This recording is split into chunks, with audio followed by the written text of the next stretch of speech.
Hello everyone, today we talk about Roman archaic combat. Now we are getting more open about this topic that we hinted at a lot of times on Schwerpunkt and that we never fully addressed, and today we can't in a single video to do the thing entire. But just pointing out fundamentally this major element in Roman military history that is still fundamentally misunderstood by many scholars, right? Some others have come up with the right, what I think, and they think as experts, as a matter of fact, the most convincing and the most accurate, historically speaking, version of the story. That is essentially the vexata question of the alleged hoplitic phase of the Roman legion, which I tell you quite frankly that, in our opinion, never happened at all. Right, and this is very important to set straight because the entire video is about that, right? Theoretically, we should talk about archaic combat per se, but we cannot pass through it without pointing out what the hell are we talking about as a military system in the first place, because otherwise, how can you explain combat? Anyway, so secondly, I perfectly know that I will receive probably much backlash because of this, because there are people out there who have read in their printed books that the Romans had the hoplitic phalanx just like the Greeks, and that they learned to fight like that via Etruria, right? That had this older ties with Greece and all this stuff, and this thing is completely to reject, and I stress here completely, right? Maybe excessively, because nobody actually knows exactly how the thing really was, but exactly for this reason, and the thing is simpler.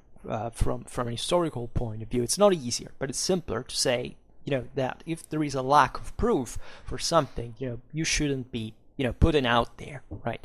And this is particularly true in this case, and the reasons here would require those powerful digressions that could last in potentially for 4 consecutive hours. That at some point we could even make something like that. That is, what the hell have we been thinking? Peoples like, I don't know, the Greeks or the Romans or other, European peoples that marked the roots even of our civilization. But even this is true even for so-called barbarian Europe, for the Celts. We'll see in this video, for example, how much actually the Romans shared, but not as copiers, right? But as something else, just constitutively speaking, for the rest of continental Europe. The same goes for the Greeks, but albeit with a lesser margin for what concerns specifically their military products, let's say, as we will see as the classical Hellenic phalanx. Which is objectively an exception. It's actually an exception for the same Greeks. Like, it's not that all the Greeks ever fought concretely in the type of phalanx that existed in Athens or Sparta by the 5th century, right? This is, we abandoned Hellenic history at some point last year, classical warfare, to just pass to Hellenism, because I couldn't find, a decent text that I could organize my videos didactically on. But we will have to cover that gap as well. So it would be actually very, very important to set lots of things straight about the same Hellenic phalanx, properly the classical one, because that also, went on in Hellenistic times in different forms. And I'm not talking about the Macedonian one, which is yet another thing.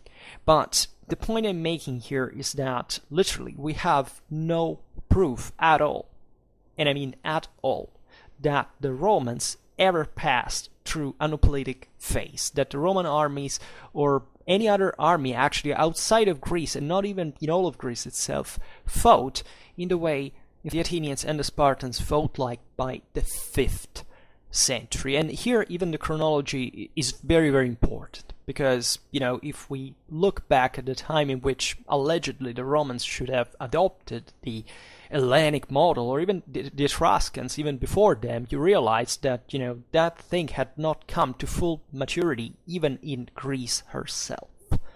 And once again, we should point out better what we're talking about in here, because, the main deal we will address today is actually about the equipment, right? How we got tricked as moderns into thinking on the base of mechanicistic and technologistic prejudices that given that one fighter is equipped with a certain panoply, well, then it has to fight always in the way that panoply allegedly, should oblige him, right, to do. And we've seen an enormous amount of times, just by sheer quantity of examples, but also theoretically speaking, for example, in the Von Clausewitz's playlist, how literally in warfare, things like weapons, armor are the least important thing amongst the ones that make a people fighting the way they do, right? First of all, it's politics. Secondly, it's society. It's not that technology doesn't have an importance, but it's, very minority compared to the whole thing, right? And if you do not agree with this, I heartily, I would say, advise you to read and study actually the Vom Krieg, or maybe if you are interested to follow my playlist on Von Clausewitz, because this is really not something we can negotiate on, right? On the basis that we have explained on Schwerpunkt itself. Now, what's the whole deal here? Well, the deal is that, of course, a lot of misunderstandings that I don't think have been completely fixed by historiography yet, right, have emerged from the same spring, even from the same conception of a politic warfare. Right, in the early videos I made on Schwerpunkt, for example, I quoted Hansen as surely as a very competent historian who wrote an extraordinary amount of work about ancient classical Greece, mostly, not only, and that, however, at this point is being fundamentally debunked in the way he explained most of politic warfare. Right, that is not to say that he got all wrong or is completely wrong, but there are certain details that, however, in a broader sense, make a lot of difference and have to do mostly with the way, in fact, we see politics and society, or we want to see politics and society, rather than, I'm not criticizing now Hansen individually and specifically in this regard, but in general, the whole popular culture that still, shares and spreads further this misconceptions that fundamentally we don't have to make such a great effort to understand what this thing was, right? It suffices a word, an evidence, a phrase. Doesn't matter even when it's stated or whether there was even a understanding to the things we're talking about, but that's history, so let's build the thing. And it's obvious that since mostly maybe the Renaissance, but mostly the Enlightenment, telling the truth, we have built an idea of the classical antiquity that fits fundamentally a sort of rationalistic, laicistic, modernistic idea of what the Greeks and the Romans were. There is no doubt that certain ideals of freedoms and democracy and republicanism actually stem from those worlds. Think about the value of citizenship. Think about what it really meant for the Hellenic and the Roman world, with their analogies and differences. No doubt about that there is a deep connection. But still, we have missed a lot of stuff, especially in properly cultural terms. Right, that I'm not a culturalist, actually, as a Clausewitzian, that's like literally the worst thing I could, I will never be a culturalist in my life. I can swear that you one of the few certainties in this sense. But it's indeed a matter of context. It's a matter of understanding a world that definitely didn't reason with the categories that we mutuated from it, right, by modifying it and, altering it in many ways. So that the classical politic phalanx, the Hellenic politic phalanx, has become a sort of symbol of democracy as a model of a free citizen, worked his land industriously and fought for the motherland proudly and participated to political assemblies, and it was all one, and it was all perfect. Much of this is being, spread ideally by the Greeks themselves back in the day. There is all an ideal, in fact, behind it as being constructed. We could extend in fact, by the Greeks, that how this is actually not true. But we have first off to state that much of this, formula that we see here, first of all, was not shared, as we have seen before, by most of the Hellenic, later Hellenistic, not even by the Roman world, that was a very different one in that regard, shared much more, barbarian, in the positive sense, in tribalistic legacy than the Hellenic one, and that made it properly a militarized imperialistic entity that through its military instruments swallowed literally the entire world. And you have to understand that aggressiveness, that violence, and where that stemmed from, and how the thing was originated. Right. There is a lot of talk in popular culture about, everybody now is an expert about the early Roman imperial legionnaire, right? Everybody knows everything about the Roman army. Yeah.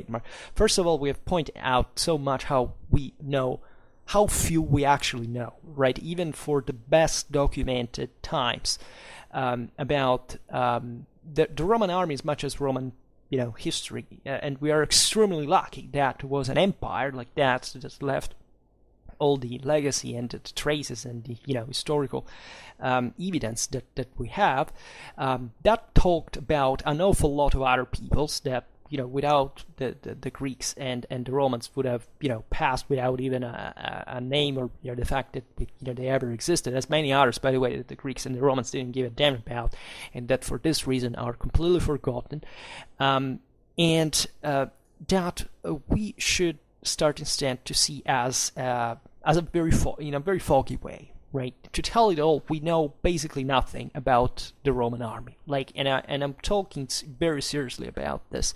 There are certain things we know, for example, much better about the Hellenic classical warfare than we know, for example, even later Hellenistic warfare. In many ways, we are extremely lucky to have accounts like the ones of Polybius, for example, that tell us basically everything we know about the actual military system of the middle Republican army of Rome. And the more we go back in time, the more we have difficulties at the point that we have also to assess on the sheer evidence of sources that everything that basically predates the 70s of the 3rd century BC in Roman history is actually not history. It's a largely something between history and myth, and especially it's something that's been rewritten. That is, we don't know what there was there at the time, but through the accounts of people who wrote essentially in the very late Republic, right, in the 1st century BC.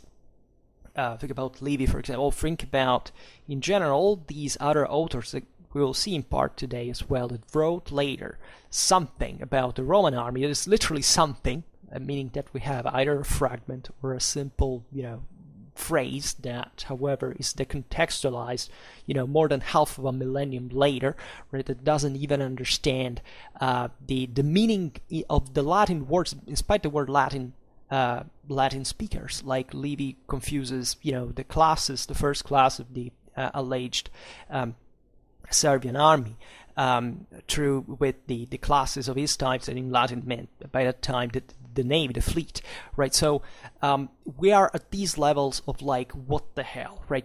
500 years and more, because this dates back basically to the origins of Roman history, and today we will try to address the thing literally from the origins of what at least we can see, which is an awfully few stuff, right? Up to fundamentally the 4th century. And it's not like today where you say, we can read stuff from 500 years ago because by, the 16th century, Western civilization was something that produced an enormous amount of stuff. in terms of a properly, rationalized historiography, bureaucracy, documentation of all sort, literature. Here we're talking about the first millennium BC, right? In reality, is that if it were not tribal completely by this point, in case of Rome, we're basically still halfway through, the later system that we know. And we are essentially reading through the minds of people who wrote now true ideals that corresponded mostly to their age, right? Of course, the late Republican Romans had an idea, for example, of the same republic, right, that they built up, historiographically speaking, for what concerned the first years. Do you really think that Rome was a city-state in the 6th century BC, held by a king that made a military reform that introduced a tactical system that wasn't developed even in the time where it should have been imported from at that point, and that built, I don't know, the Serbian walls, and then this army became like an army of citizens? That's all an invention. That's not history, that's not reality, that's not truth, right? It has nothing to do with what we actually know, historically speaking, in the history of Rome. That is something that began to happen fundamentally where we'll stop with today's videos. That is fundamentally the 4th century BC. That's where the thing started happening, right? That's where, after the collapse of the Etruscan, dominion, like, even it's a big word because Rome doesn't seem to have ever been dominated like by a foreign power. Like there was an Etruscan elite, the great Rome of the Tarquini, indeed, right? But we have no evidence, for example, that Rome was like a subject city that paid thanks to someone except. No, it was basically an internal Roman thing. And we have made a video recently, actually, that I don't remember how it was called.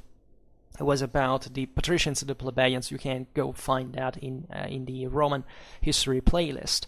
That explains a bit the chronology there, and what actually triggers what we addressed last, the Serbian reform of the Roman army that would have allegedly, which it never happened actually, introduced a sort of a politic system in Rome, is corresponding to those reforms that we instead address as the Camillian reforms, right, from Furius Camillus. That is also another, actually,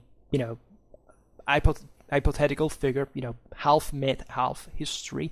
There is a debate on this still, because it's obvious that the figure is being invented in a Roman saga, right, and a posteriori. But there is also much about the Fasti that suggests that maybe a figure like that might have, had a role in there. But that's where fundamentally we start actually not to see an hoplitic system happening, but actually what we call eventually as the manipular legion.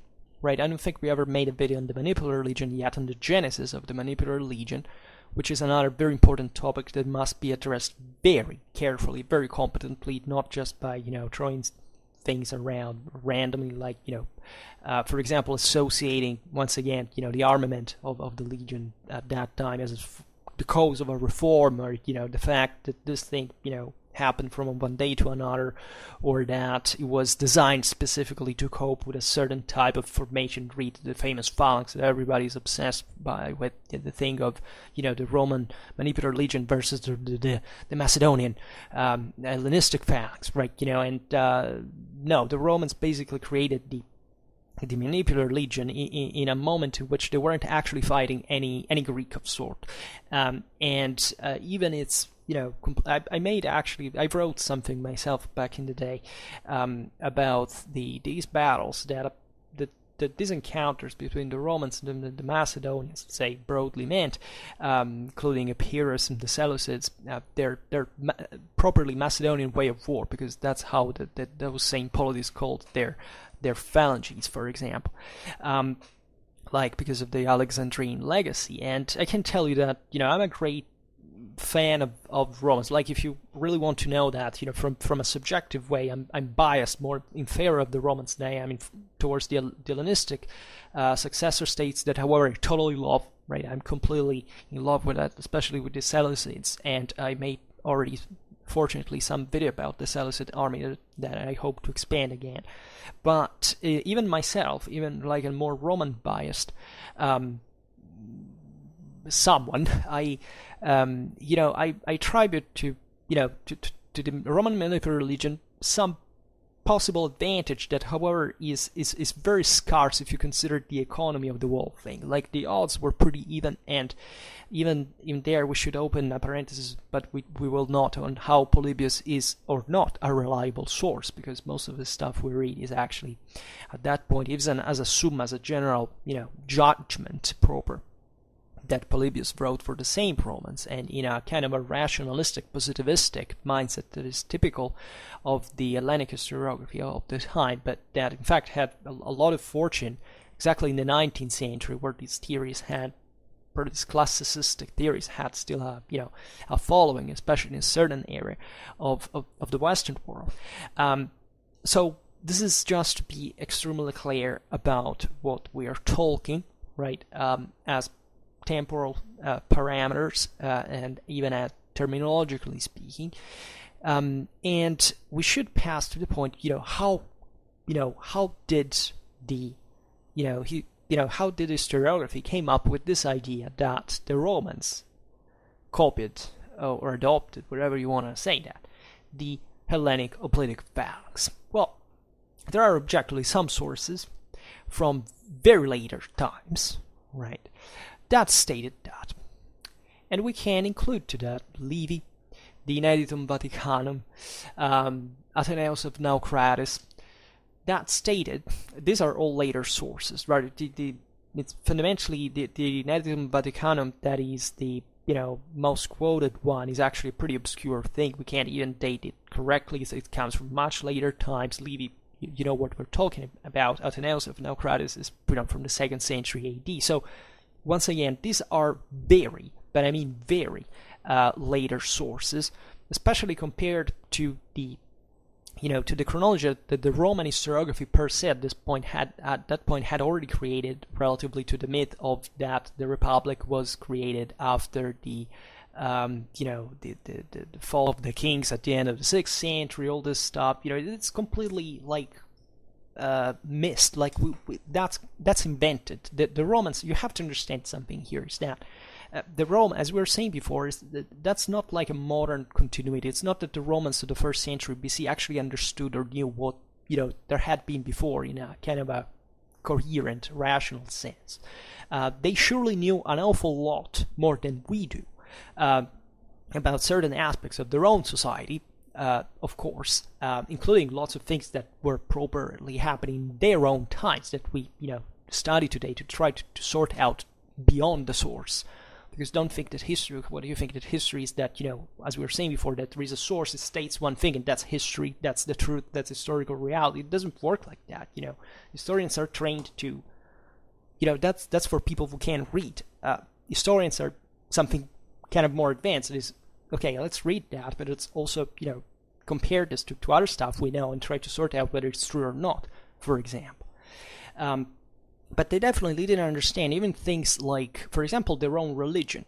Like, the Roman religion, just also to make clarity about one aspect, was an actually, a very peculiar thing. It wasn't, it had literally nothing to do with, for example, with the Hellenic pantheon, if not through the Indo-European roots that, were shared basically by all those pagan religions, like, the Celtic, the Germanic, the Vedic pantheons that have lots in common. Of course they have. But it was probably a Roman and a very primitive religion that actually was much closer to animism than what we call as polytheism, which is another invention that we have in fact attached to classical antiquity. It was nothing like, for themselves, of course, even the term polytheism had no sense, because what's polytheism?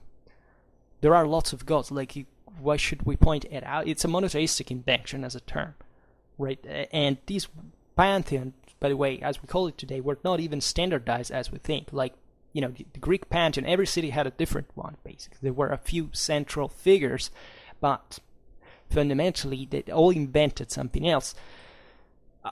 Beyond that, the Romans, that were very, traditionalist, let's put it in this way, continued to perpetrate their own archaic religion, but they basically didn't even understand what it meant anymore. Right? It had just been with that since ever, so they just replicated all the rites, but we know, historically speaking, that wasn't even a clear conception of because they were interrogating themselves at the time about the meaning of certain things themselves, right?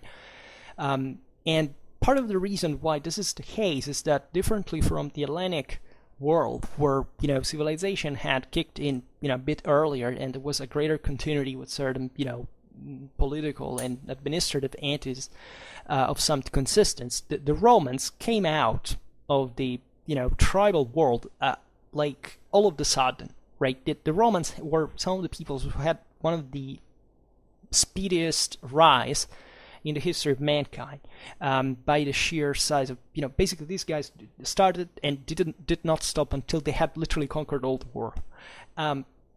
And this is not something you find elsewhere, historically speaking, in much of it, at least, maybe you can think about the Mongols in a parallel way, but, talking about the origins properly of Rome, etc., in spite of her importance as a center in the on the southernmost Tiber fording, in a very important location, threatened actually by many other peoples, etc.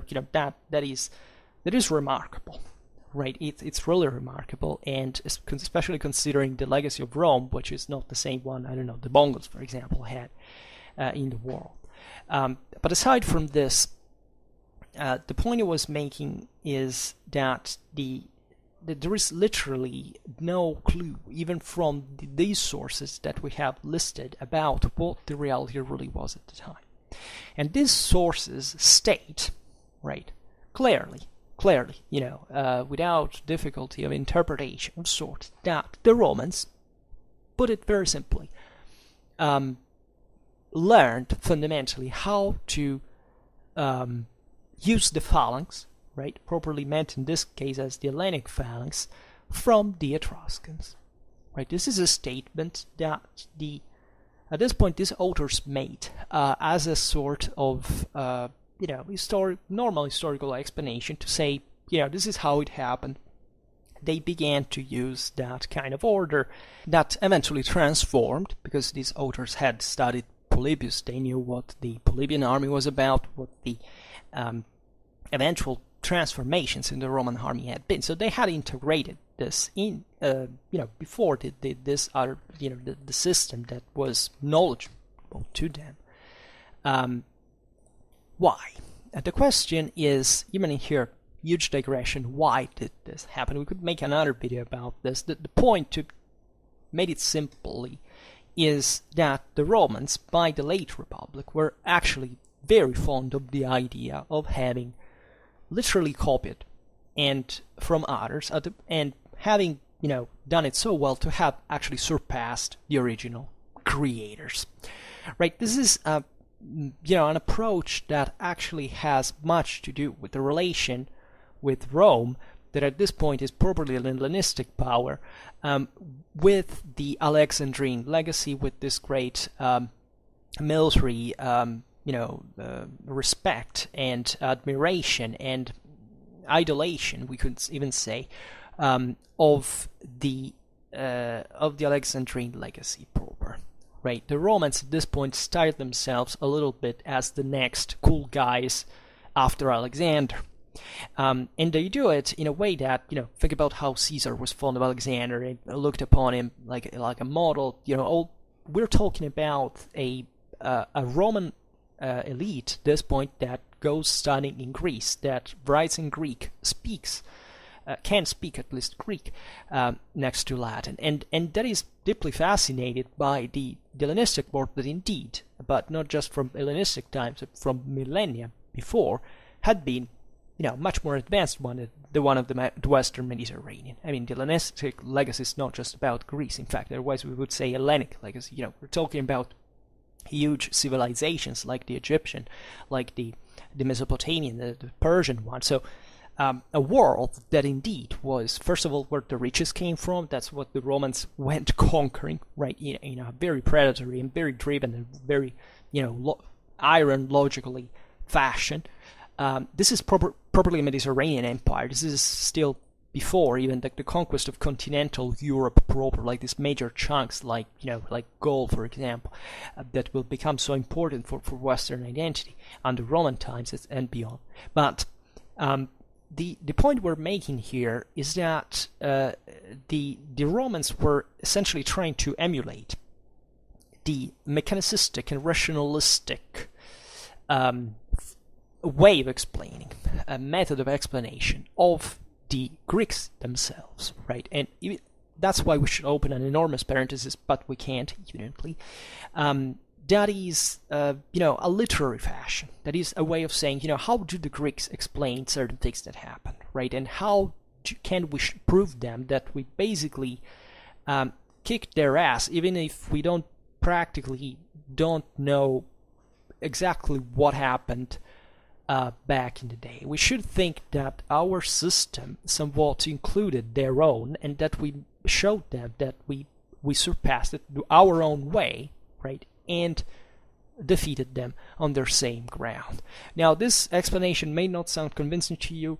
It doesn't sound fully convincing to me, but the point of this world thing that somewhat justifies it is that these are late Roman elite writers speaking of things they had no clue, right? It's not that Livy fully understood anything about how the ancient Roman armies fought, right? He mostly, had an idea of how the lines worked, or the alternations and so on, but, that had become accessible also through other sources. And don't ask me in this regard how philologically speaking the thing happened, because it's very complicated. I mean, where did all the sources were taken from? This can be reconstructed. Actually, we can make a bit about that too at some point. But the point is that we have a voice that speaks after half of a millennium from these alleged events, and that actually shows to be very ignorant about events that were actually much closer to them, because actually, this change from, we will see what kind of society, essentially a tribal feudal one, the Roman army had transitioned in the 4th century to the manipular system. Now, here we're not, once again, to justify this way of creating the thing, we are largely not sure, historically speaking, where that's the motivation why the Romans invented this thing, but it appears to have been a taste of theirs, which they did in many other fields, right? Including, all you can think about Roman civilization by the late 1st century BC, Hellenistic legacy in this sense was enormous. Science, technology, that's a big deal, and it would go on for a while. The point, though, is even in here, the ambiguity that stands in certain, terms, for example, because the phalanx is also a term that in Greek doesn't quite fit semantically the idea of hoplitic combat, right? The phalanx for the Greeks is literally every kind of thickly packed infantry, heavy infantry formation, right? We will have to see that more in detail at some point, but just to make an example, Celtic armies were called by the Greeks like phalanxes, right? And this has literally nothing to do with how the Celts resemble in that regard the hoplitic system, or the later pikeman system of the Macedonians. It's nothing to do with that. We know it etymologically speaking, we know it linguistically speaking. Phalanx means actually it's the same term. It derives from a tree log, literally, right? That was the impression, the idea of a thickly packed formation that advances and basically crushes everything along its way. That's the vision.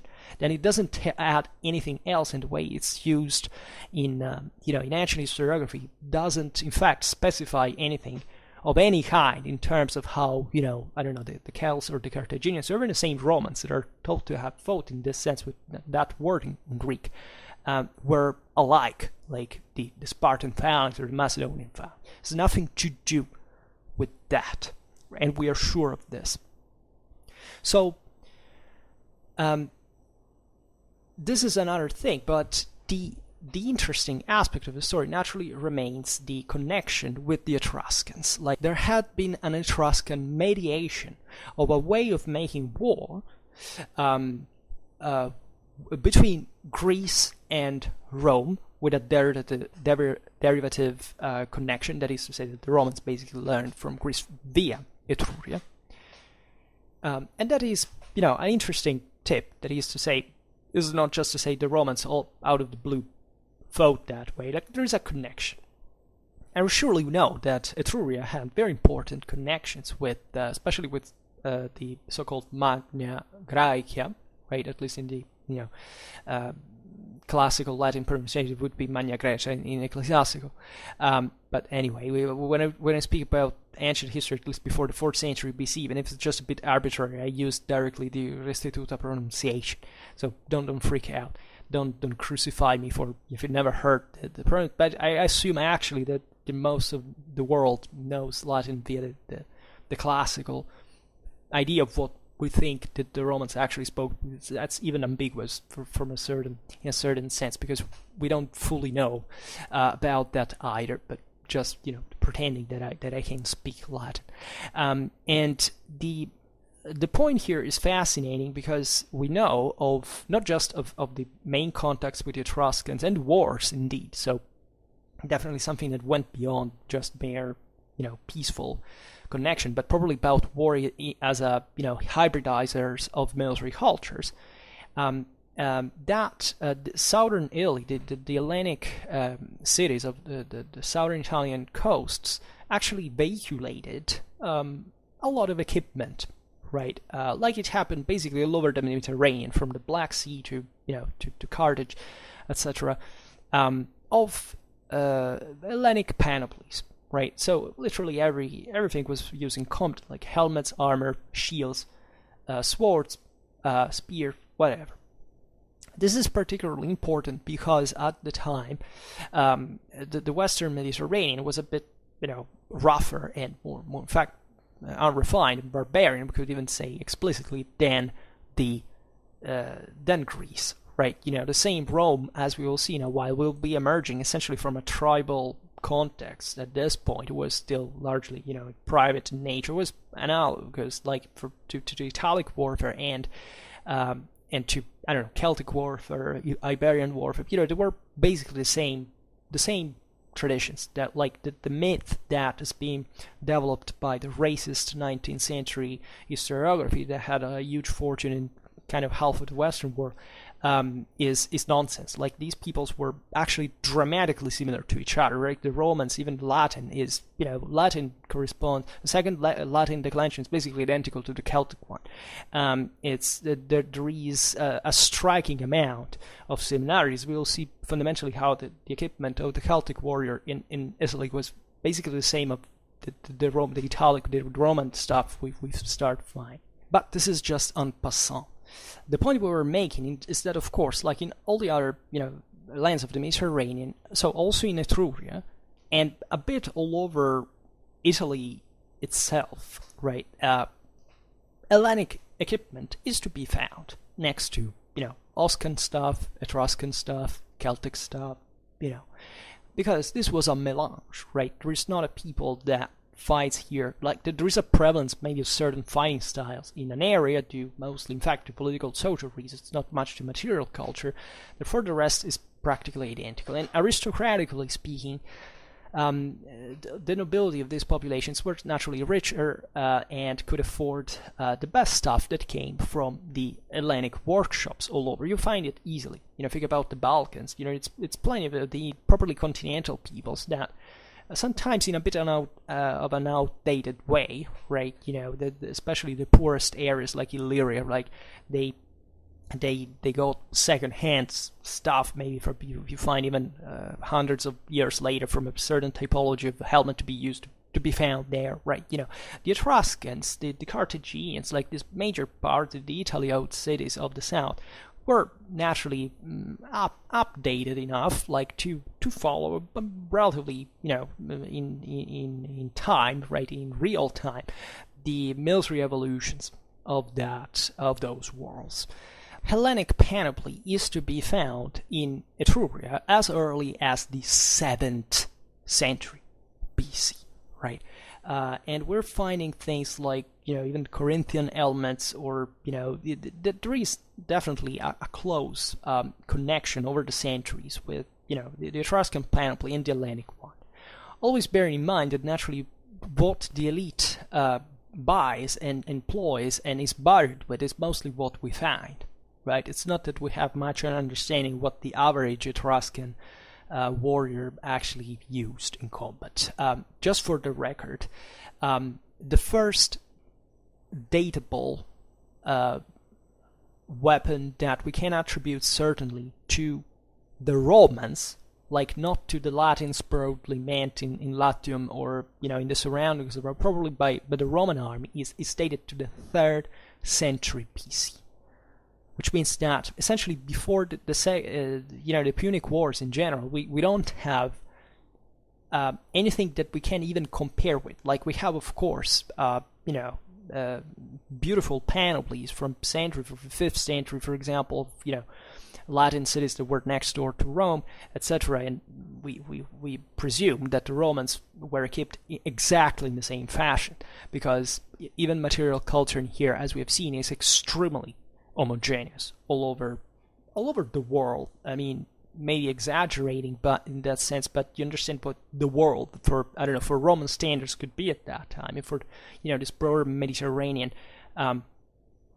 dimension that so all these exchanges, this blending, right, of civilizations. The point, so another mistake that is currently done, together, next to the one for the Romans, is to conceive that the Etruscans as well actually fought with an Hellenic hoplitic phalanx, right? The Etruscans did not, because their society, right, was so highly stratified that the concept of citizenry, of equality, alleged equality, or at least very gradated equality of the Hellenic citizens in the phalanx could not exist. The Etruscans were aristocratic as hell. They basically were, their elite was a bunch of landowners that owned a freaking enormous amount of estates, and they had this exterminated masses of peasants that worked for them. How could you think there was anything like a middle class that we know there wasn't in the Etruscan cities, for which a nobleman would share, his side with, with a commoner of some sort, right? We know that this reality does not exist. Check all the, most updated Etruscan works in historiography, and you'll find confirmation for this. So in a way, actually, the Romans were, very approximately in this broader perspective, much more similar than, to the Greeks theoretically than the Etruscans were. Right, so even in here, we start immediately seeing something different. Like the Romans, as like Latin peoples, like Indo-Europeans, which the Etruscans were not, were descending from this broader kind of tribal background that somewhat exalted, looking the Samnitic confederation, the freeman, the warrior, like this idea that more or less everybody was equal, right? Even if, of course, this mostly suited, as always, to the oligarchies, and Rome was definitely so. Rome was definitely much more oligarchic than the Samnitic Confederation. In fact, they were the same people. They spoke basically the same languages. They shared the same material culture, but they were two very different political and social systems, especially because Rome was an actually freaking wealthy and large city already by this time. It was at the center of a much different, reality compared to the Apenninic peoples in this regard, even if they were same Indo-European, Italic peoples. So the idea here is that the Etruscans themselves, in fact, didn't fight with like that. I would spend a word just to explain what's actually the limit of the Hellenic phalanx. Through an example, we said before that the Hellenic phalanx proper stops to Athens and Sparta. Yes, because even if you go in places like Aetolia or Boeotia, for example, you find that the phalanx is much looser. There is much more skirmishers, there is much more horsemen. There is, in other words, a different society, that, yeah, fits largely into what the Greeks barely thought the Boeotians were like part of their same ethnos, but they were different societies. The same goes for places even as far as Epirus and the same Hellenic colonies in places like southern Italy or southern Gaul or the Black Sea coast, all these places, Africa as well. Think about Kyrene, were in fact abandoning the phalanx. That it entered in crisis basically as soon as they settled there. Think about Taras, right? That developed at some point one of the most updated cavalry, is a very strong one. They needed to counter the Messapians and these other peoples of the Apulian Adriatic littoral that were probably not even Italic but Illyrian, and that was unbelievable in the Hellenic reality, right? At least given the most classical period in time of the Hellenic phalanx, where that was allegedly very few cavalry after all, at least in combat. And the concept here is really very important, because we enter now from the coast into the Italic hinterland. The Italic hinterland, or properly the Italian, in the sense that, as we've seen, there weren't just Italics there, but even the Etruscans, the Ligurians, the Celts, right? So we talk about Italic broadly meant, was something completely else, right? It was like Iberia, it was like the Balkans, it was like this proper chunk of continental Europe, meant as a opposed to the thalassocratic nature of Hellenic powers, like at least of Athens, but this broadly coastal maritime dimension where the Greeks expanded through, as they didn't basically, they founded colonies, but they remained on the coasts. They didn't enter much of an hinterland, right? So the European hinterland, like there was the Greek city there, then maybe 30 miles inland, they controlled more or less the district. Then outside, there were the barbarians, properly. And the Italics fit in that, the Celts fit in that, and there's also this prejudice that people think that, these European peoples that lived closer to the coasts were more, subjected to Hellenic, transformations in their military systems. This is absolutely nonsense. There is no evidence of that whatsoever. There is maybe more material culture exposure to, as we've seen, the elites buying Greek stuff, and fighting with that. But, I don't know, in southern Gaul, the Celts living next to Marseille or, other cities, of Hellenic cities of the coast were practically identical to, the Belgians, right, in this regard. We don't find, we find naturally, maybe the more you go to the north of Europe, and a poorer reality, less, more primitive also reality, less sophisticated reality, and you can see that, yes, in a broader sense, like, it's obvious that, the Italics on average, see Rome, for example, was more advanced than, the Celts on average, but hey, we're talking basically about the same thing.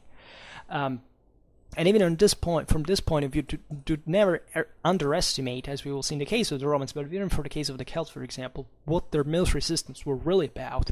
Right here, we should put aside every misunderstanding about what, for example, the Hoplite tactics meant just in sheer terms of effectiveness against these peoples, which the same Hellenic colonizations in these outer places proves that didn't exist, right? Because they immediately started fighting actually as these guys fought. Look at the Syracusan army, look at the Tarentines, like they immediately start fighting with local mercenaries and other stuff. Once again, it's not so much of a doctrinal point, it's political, social, again, but this is important because there is actually no edge of the Hoplitic warfare, let's say, over these other peoples properly, right? Compared to a Spartan, like a Roman warrior this time, as a Celtic warrior this time, or a Iberian warrior this time, was far ahead. But I mean far ahead in terms of individual training. There was absolutely no comparison. These guys had a freaking lot of, much more dramatically brutal lifestyle than even a Spartan could have, right? The Spartans were the best within the Hellenic system. But the Hellenic system was something, if you want, on its own, and the rest of the world fared pretty well. There are other ways that were freaking very tough nuts to crack, right? And ask the same Greeks when they had to cope with these guys. This is also very important. We never had that talk, because we have to have these talks at some point. We have to grow up. But probably this is already saying, what did really, like, the Etruscans of the Romans had to learn from these guys. We know that, of course, there was something that we will see that is to be interpreted as what these later Roman sources believed was a kind of an Hellenic influence in the local warfare, right? That was actually much more important than a tactic or an equipment, like people believed. That is probably what the Greeks called more probably like tactical, like as the organization, right? As something that goes beyond the quality. And that's very interesting because in Hellenistic warfare, that is a surpassing the same Hellenic warfare, you can see what that meant. That you do not need to be a Greek or a Macedonian to be the greatest general in the world. Ask Hannibal, right? That in his army had basically nothing of Greek, if not an idea, a theoretical tradition, right? That was also Hellenistic fundamentally at that time, but we have explained ourselves, I think. So the Etruscan army, that is better documented for the earlier times than the Roman one, was fundamentally organized in an aristocratic sense, like there was. It was chieftain fundamentally, with its retinue, with troops that basically were privately maintained. And we're talking about cavalry. We know Etruscan cavalry as well, was, especially at the beginning, Etruscan times, was an actual thing. The Roman army was basically the same. We can't think that, I don't know, I will not go as far as saying that, for example, the Romans of the early times had already, kind of a stronger infantry because they were more like freemen, tribesmen than the Etruscans that were more stratified. I don't know, it's possible actually, but the fact is that Rome was also a more primitive society, so even the tactical diversification in a functional sense of arms interaction is not to be maybe overly emphasized. What actually we know about Rome before the 4th century BC, or even at the beginning, but for that matter, of the 4th century BC, it was literally a tribal and feudal society, right? By feudal here, I know I will get some criticism, but I don't mean it like, for example, I don't know, Macedonian society at that time were the same Alexandrian armies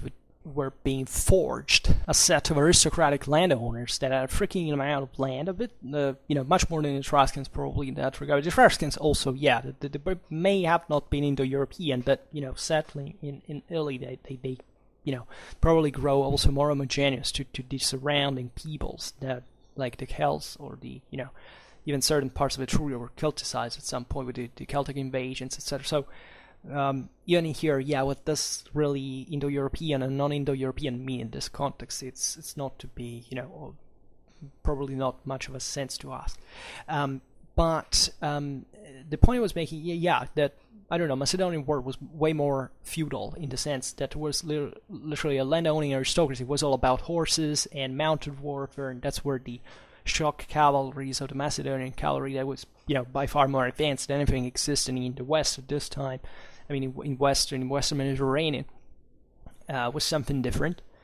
But it was feudal in the sense that the Roman aristocracy, and I'm here talking properly about one of the cities of the Romans, for real, that were very open still. The Romans were fundamentally Latins, Sabines, another Italic people, in part Etruscans, right? The Rome of the Tarquini had seen the integration of this Etruscan elite that was even technologically, materially more advanced than the Romans, and that's where it also imported some know-how, certain classes of, of architects, artisans, even, scientists, people that we see this. We know that there is an immense legacy of Etruscan culture in the Roman political, institutional, military, scientific culture. Think about the same Roman cities, all camps, all square. That's all, I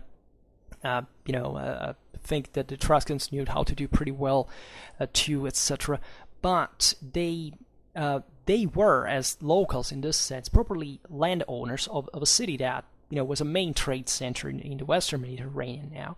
I mean, it was rising to be one of the major, at least. It was probably also a hefty city in terms of population, but already by that time, to justify the fact that this aristocracy, and that, however, still thought basically the older tribal way that the Italics had done.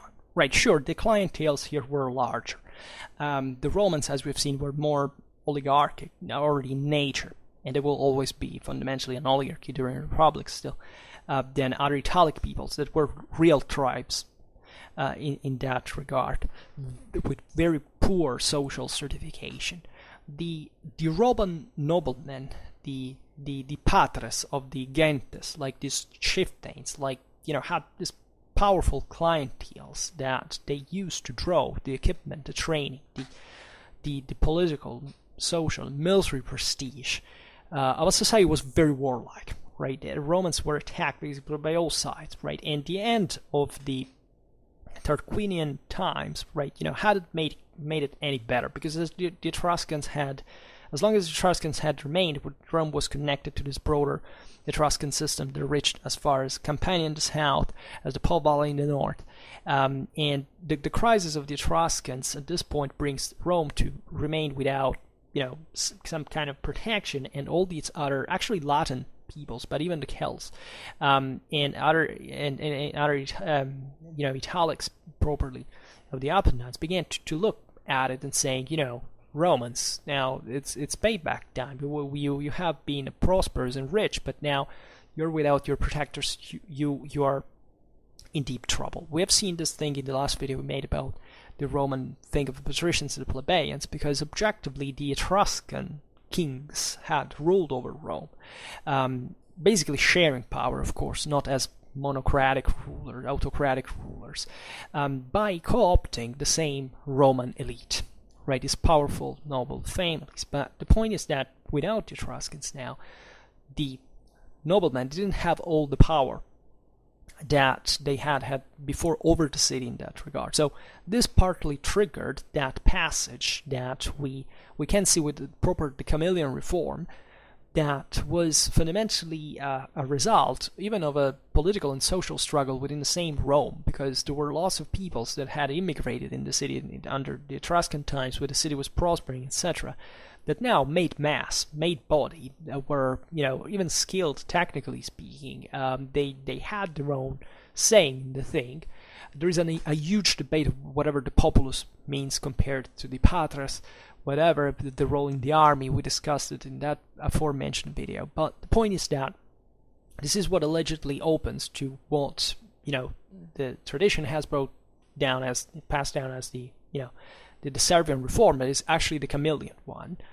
That included now way more infantry than before, and that's where we can start seeing actually the genesis of the Manipular Legion. That passes through, it was not a linear process, right? There were certain setbacks. It was probably triggered by the battle of the Allia River, where the Romans were crushed because they didn't make effective use of reserves, and by the Celts, by the Gauls, and the Samnitic wars are seen as a moment of great development and maturity of the maturation of the manipular system. Right, but it's a bit too much importance is attributed, maybe not to them per se, but properly to the genesis of why the Romans started, right, to fight in that way. The other thing of saying, the Manipular reform happened because the Romans had to fight in the hills of Samnium is not a sound historical assessment at all, right? It's not that the Romans needed that to transform their army. That thing had already began in a way or in another.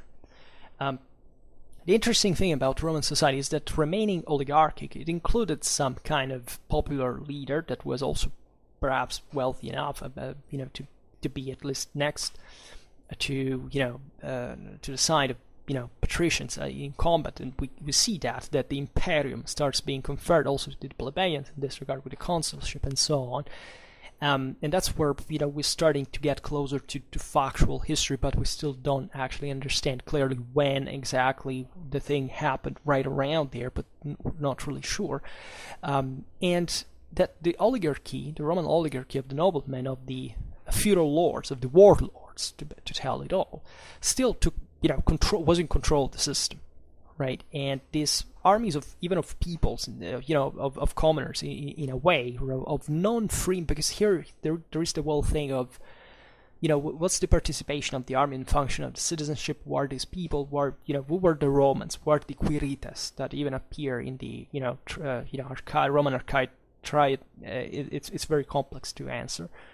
But the point is that still, Roman society, when it becomes allegedly, that republican model, right, that we think that the Roman citizen, the peasant soldier, and all this romantic stuff is actually, still the oligarchs managing this broader masses of people, that their military system that they have created now is starting to conquer and to frame under their control, including their allies, right, that at some point, they're peers, but they grow ever more subdued to Rome, and that sent to die and to basically in very difficult wars, because the Roman conquest of Italy was actually not to be given for granted. It was a very harsh and dangerous thing for Rome herself up to a very long time, and that, however, managed literally to conquer the world there since.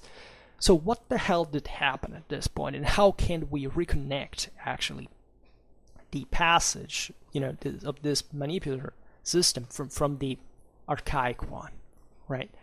The idea is that what we refer to as the Hellenic legacy in the Roman armies is nothing but the essentially the ordination, I don't know how to say that, the orderly deployment of troops in broader bodies that need to be framed now under a collective discipline that didn't quite exist before those times in that regard, that the Etruscans probably had drawn from the Hellenic world. Like the hoplite tactics are fundamentally something fairly simple, right? They are based on this kind of geometrical principle of deployment that is functional to maneuvering, to deploying.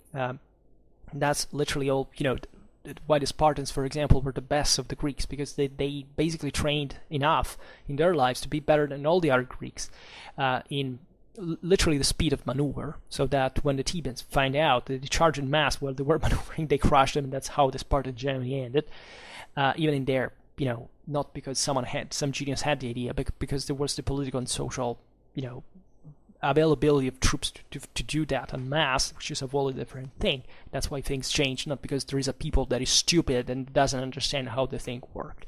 This is how the modern people that are actually very stupid, like, the average modern person is completely idiotic and needs to think that, peoples in the past won or lost because they were respectively, more intelligent or less intelligent. They found the tactic that, fooled the other because the other was stupid, right? And they had to adopt the other thing because it was more advanced, right? It was more, right, more progressed, because this is progress. There is this thing that never changes, always better, right? This is the idiocy of, our current world that cannot reason in more sophisticated ways of sort.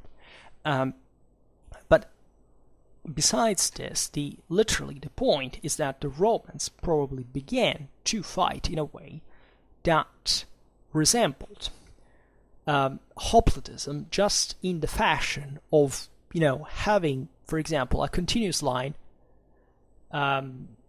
ordered with all, basically the clans, all the centuriae, all the, these tribal units fundamentally that existed in the Roman society were originally all private clans, right? So this was about disciplining the clans in doing something like, not just fighting their own private wars in their own sake without a real central authority, but starting to do the thing in a more orderly fashion, creating a, continuous line, which is not something you have to give for granted, because these are things that, you start finding for the first time in the Assyrian warfare, right? Before there isn't much of that. It's very different how armies go to war, and the Greeks had adopted them because also Hellenic warfare has a dramatic, and I stress here dramatic, Eastern influence compared to, well, all these, Western-centric ideas of what the republicanism, the democracy of Hoplitism is really about. These guys, even the Iliad has, an enormous Near Eastern legacy within it in terms of easily known, literally speaking, philologically speaking, we know how closer certain models actually were, and this was a more universal language actually than we think. But there is the path of civilization, that is to say, one people begins to arrange things also in a more rational way and organizing the thing, because it needs to do that. The Romans are now obliged, also because of this injection maybe of the infantry, of more infantry, of troops that are not properly part of the clans, right? They are these other masses of peoples that had not had much of a say before, into this broader discipline. And the disciplining of the Roman army was one of the single most brutal things that ever happened in the history of mankind. Like, the Roman training, we know it from early imperial times to have been something that basically equated to combat. You really wouldn't like to know what this was half of a millennium before. Right, and it's not necessarily that it was worse in terms of proper authority imparted given from the above, but in terms literally of individualistic mindset curbed under the new needs of these tactics. What does it mean exactly that Hoplitism therefore had nothing to do with Roman warfare? Well, simply that we can derive this actually from lots of hints that have to do both with the composition of the Roman army, according to the Servian reform, the later ones, and how the Roman army was structured. We can know it more or less from archaeology. We know it from the weapons that they used, or that they used in the areas we've seen before. And the picture that we have here is very different from the one of a hoplite, right? Here, the hoplite is first of all to be considered as an amateur of warfare. Like the Greeks basically become proud of this idea that war is out there, but it's mostly what barbarians do for lust. So the true Greek, as the true citizen and etc., should do it in the least way as possible, because it would be barbaric to indulge in it, and therefore creates this good enough that is, however, in fact, working just in the Hellenic motherland against other Greeks. The only exception being the Spartans, that, as we've seen, had this higher training and basically bet the others for this higher maneuvering. Yes, they had probably higher individual training. For example, the Spartans were the only Greeks that were actually trained to use the sword, where it was seen otherwise as a barbaric element. This thing actually is the picture we get from the later times, where the thing was canonized in the 5th century, comes to fulfillment, ideally, mostly from Athens. But it's obvious that before it wasn't like that. The time that hoplite equipment was arriving in Etruria, centuries before, were something very different. And here it's the trick that everybody falls into. That is the idea, this guy fights with an hoplon, hence he has to be a hoplite, right? He uses a Corinthian element, therefore that's suited for hoplitic combat. This uses long spears that it must be used like in the same typical fashion we see in the Hellenic art and so on, right? The thing here is too big to be addressed all in one video. For reason we should make several separate ones.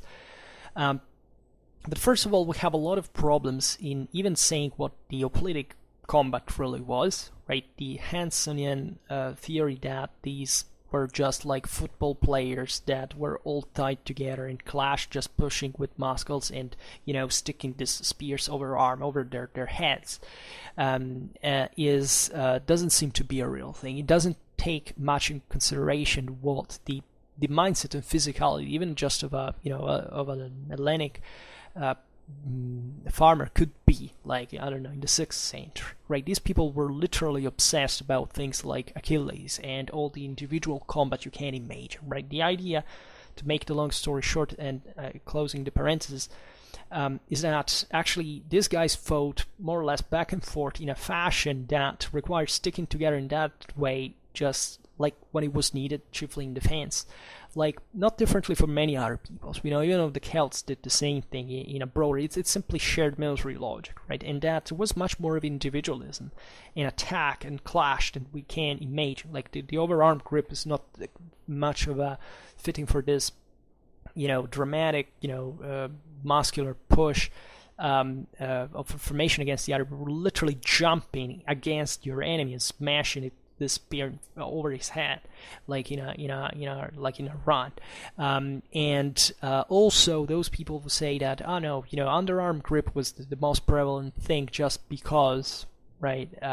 You can't do certain moves in formation. Who told you, in fact, that they could do the thing in formation? How do you know how this people actually fought? Sometimes you see these reenactors out there, pretend to explain you how ancient combat really was by, putting 5 guys in a line, another 5s in a line, and trying, with poking at each other and pretending to show you how the real fencing actually was, right? That's utter rubbish. No reenactment gets even slightly closer to what combat actually was in that sense. If not, there can be something about duels, right, in a way, but that is surely, more eloquent in proportion than formation, alleged, reconstructed formations. But reenactment is good basically in a truly, sound sense, just to show what's the actual balance of a weapon, what it does, how it feels over a long time, with a proper training and so on. When it starts, already talking about what an actual duel was, or if you don't make 2 people clashing wanting to literally to rip their guts off from each other, and I mean literally, because this is literally what happened. What do you think you can draw from that combat? I mean, honestly, from a historical point of view, are we all kidding? Right? These things need to stop. Right? People need to study history, not to go out there camping and pretending to be competent about things they don't even open a book on. But aside from the fact that I have an actual respect for very good reenactors that really bust their I don't want to be vulgar, but they're actually spending a lifetime of passion out there for doing things that can be educational, can be even accurate in many ways, but that has a limit in the sense of what we can actually know. Right? Reenactment will not tell you what the thing really was, right? Or even if may improve your understanding about that, it's not nearly as powerful as a lifetime of actual study that you can couple with that. But the more you study, the more you realize that those exercises are actually useless, because there is no real context for that to happen. That it was not like that. End of the story. Hence, whatever you do can be fun, can be cool, you can't be hyped, you can't think, oh look, I have this way, it's surely fun, I would like to do it myself at some point, but it ends there, right? It doesn't give you that positive result that you presume you could have. Minor details, something important overall, yeah, altogether, but never as nearly as it tells you what combat actually was. Or actually in the approximate sense, not in the historical truth that nobody can know by definition. I mean, not even about our own lives, but properly, something that resembles it, at least.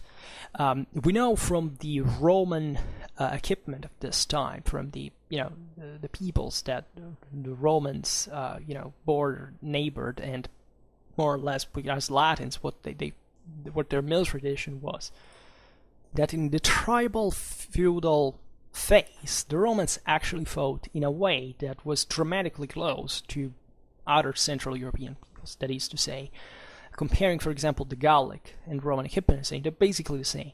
Right, the length of the swords up to 70, 80, even more centimeters was the same. The spears, very broad, very long, conceived for a very dynamic fence. Right, trying to hit back and forth to the enemy. That's the same.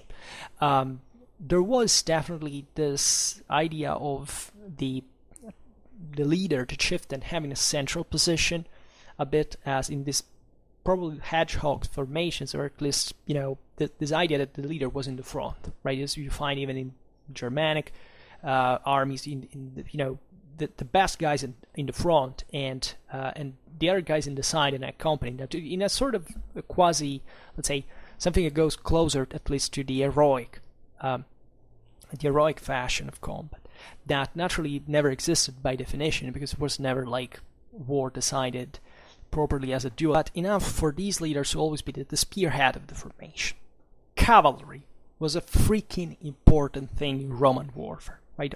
Everybody thinks, the Romans sucked at cavalry because in later times mostly drew from allies. You look at what Rome actually was, from their symbolisms, from actual archaeological finds, from the presence of mounted combat in all these stories that, as we will see in a while, even in the 1st century BC, where they were written down, hadn't diluted the fact that the Romans were literally obsessed about the idea of leaders fighting on horseback, and the fact that this was the older Indo-European thing of the steppe, that most of these peoples actually fought on foot, right? This is true throughout all Western Europe at this time. The mounted things start to be found in the east, like in the Istrian, let's say, Black Sea area, with the Scythians and some, the northern Thracians having this cavalry combat, even the Macedonians by influence in that regard, but it stops there. Like Italics, Iberians, Celts, Germans, mostly fighting on foot, but they all had this ancestral memory of the deities of war of the steppe that were all on horseback, and these visions that tormented them, because these were things that these guys believed that the deities were in the field together with them.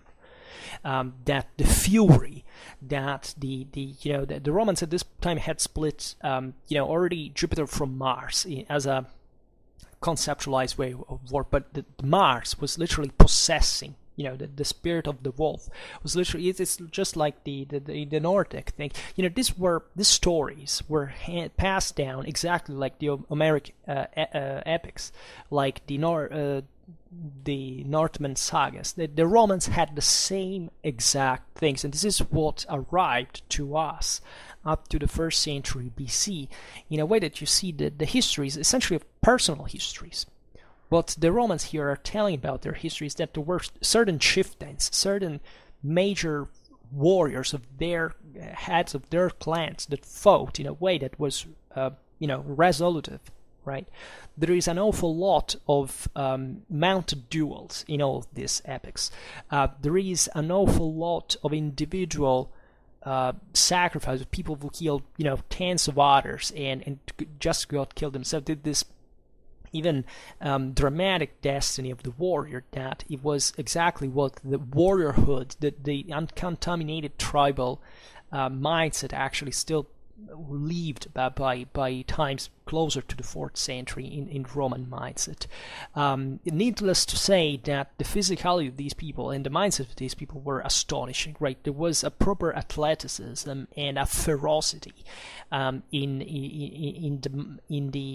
the actions of these fighters that is astonishing. You can't be using swords of that specific character, the specific length, with the specific balance of those spears, those tips shaped in that way, and the spears of that length, not to have a dramatic individual training in order to know how to use them, right? This is not like in the Hoplite context. Like, these guys spent a lifetime fighting by vocation, right? This is nothing by the slightest to do with what was happening in Greece at that time. These people were true warriors, and they lived as such. What is happening, brutally speaking, is that they realize themselves that since they're not literally in a primitive society, they're rich, they are at the head of one of the richest centers in Western Mediterranean, they start appreciating very slowly, and this emerges very well from the, let's say, the Roman sagas, the need, the counterposition, and the drama that happened within that same aristocracy in regulating individualism and discipline, right, in collective combat, right? Because this were starting to be, now that all the idea of the Roman discipline that killed, think about Decius Mus, that kills his own son before the Battle of Suessa against the Latins, because he had come out of the extra ordinem, as we will read. Why? Because he had actually challenged a Latin horseman on horseback. He had to duel, and he had killed him. By the way, think about the Fabi, a stronghold out there close to Fidenae, where they were massacred till the very end. Right, this is the vision of Rome, right? Even how the Senate evolves in the decisional process of for wars and things, that there is a Senate that is an assembly of these clan leaders that start assessing what every single clan should do in here. That the clans that were used to address their business individually and go out there and do it just even for their own sake and not much of the collectivity, right? These are warriors that, as such, the citizen soldier fights for, because he had a true sense of what his role is for society, what his responsibility is. The warrior, by definition, fights for his own personal interest, for his charisma, right? This utter garbage that we have thrown in, it's utterly disgusting. The idea of considering our military today as warriors is one of the most stupid and regressive and idiotical ways of conceiving our military that has gone through a path of 2,000 years of civilization to point out sophisticated ideas like one of the citizen soldier, and that do we go back to wars? This tells us a lot about the sheer historical, but even civic, moral, political illiteracy of our current generation, because we're not under pressure anymore, and that's what that makes you forget about what discipline actually is. The Romans had to find out the hard way to frame the Italic warrior in a context that could be functional for fighting in a collective sense.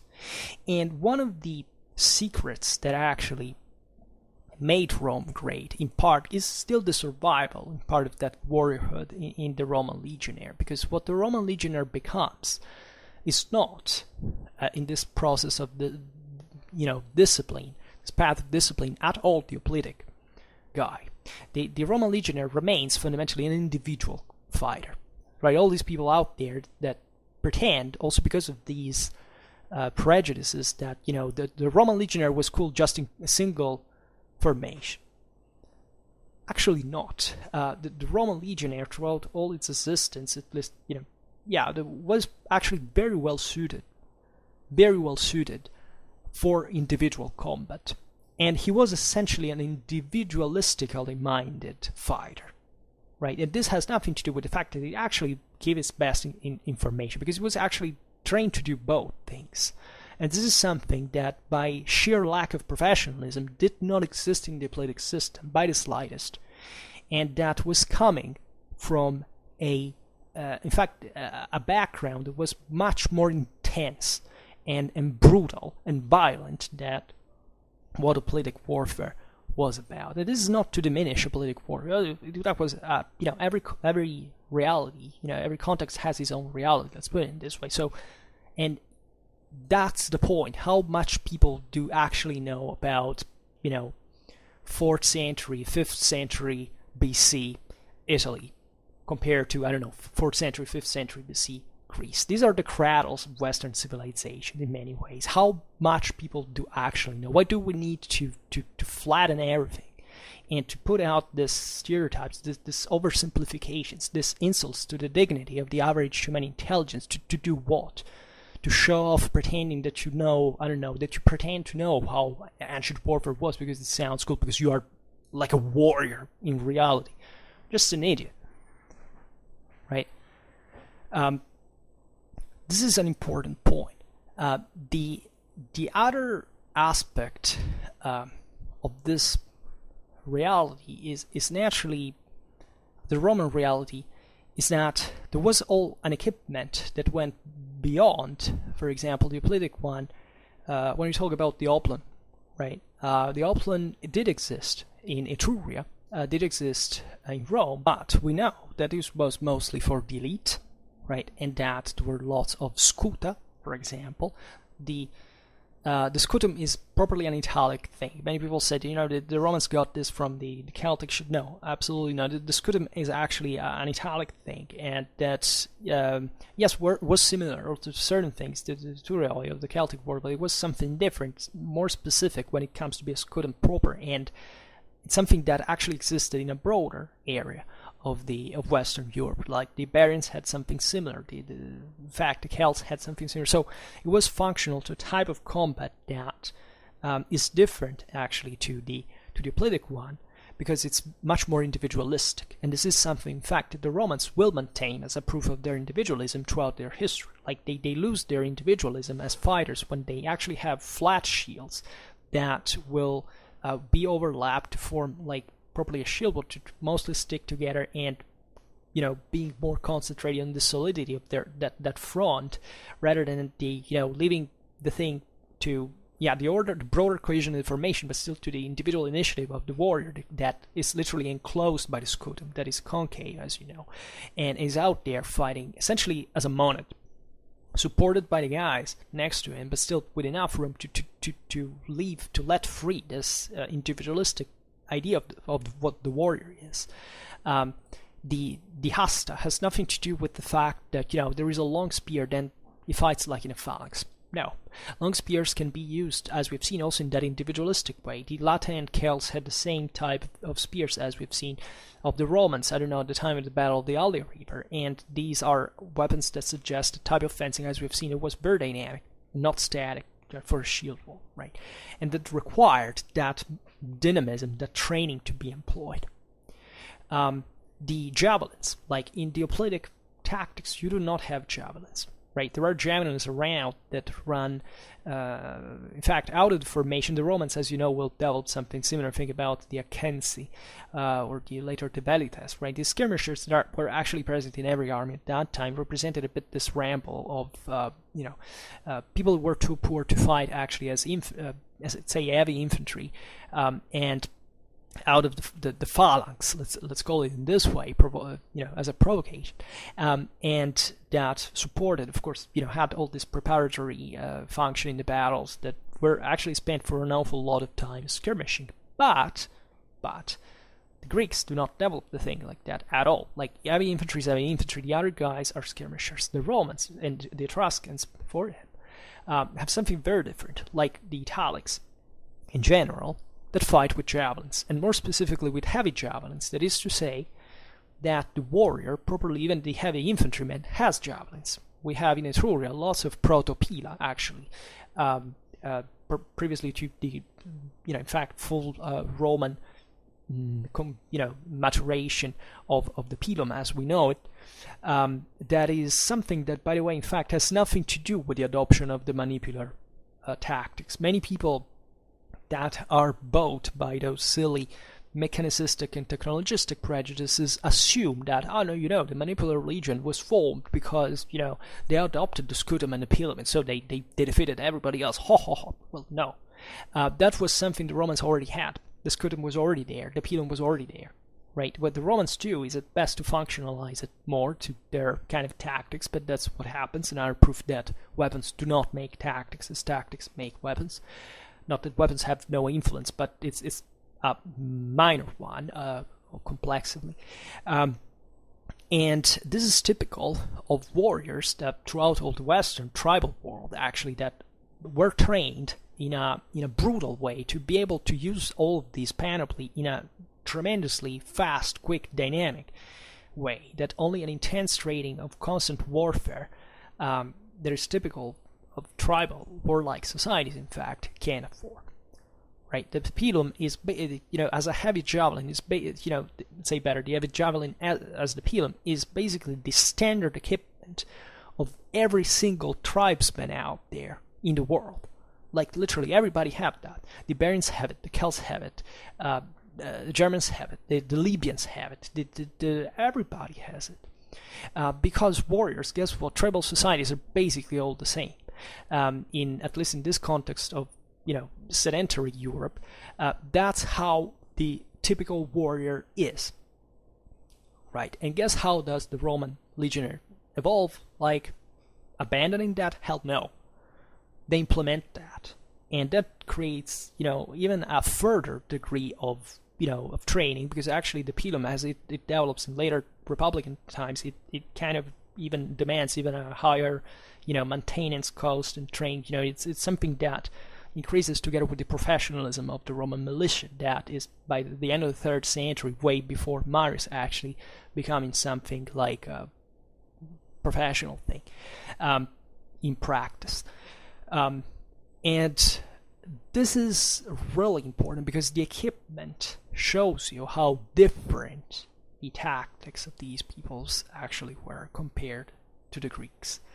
There is no proof. There's Situla, for example, of the Certosa from Bologna that shows these Veneti, that were these northeastern Italian people that this place. This was a grave of a young woman, if I'm not wrong, and there is this chest on the upper level. There is this sort of segmented vision of what an army should be, and it's given the scarcity of sources for Roman time. This is dated to the 5th century, if I'm not wrong, or the late 6th. I don't remember. We're more or less in those times.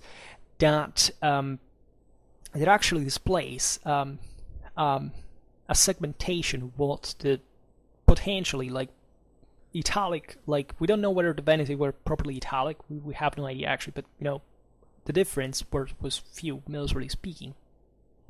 That shows actually what the preeminence of cavalry, like the line of these troops, like the column of this troop is first of all cavalry ahead, then second line guys with a long lance, and on the rear shorter lances, lighter equipment, and then axemen in the rear. By the way, there are even cuirassed, like the cuirassed as the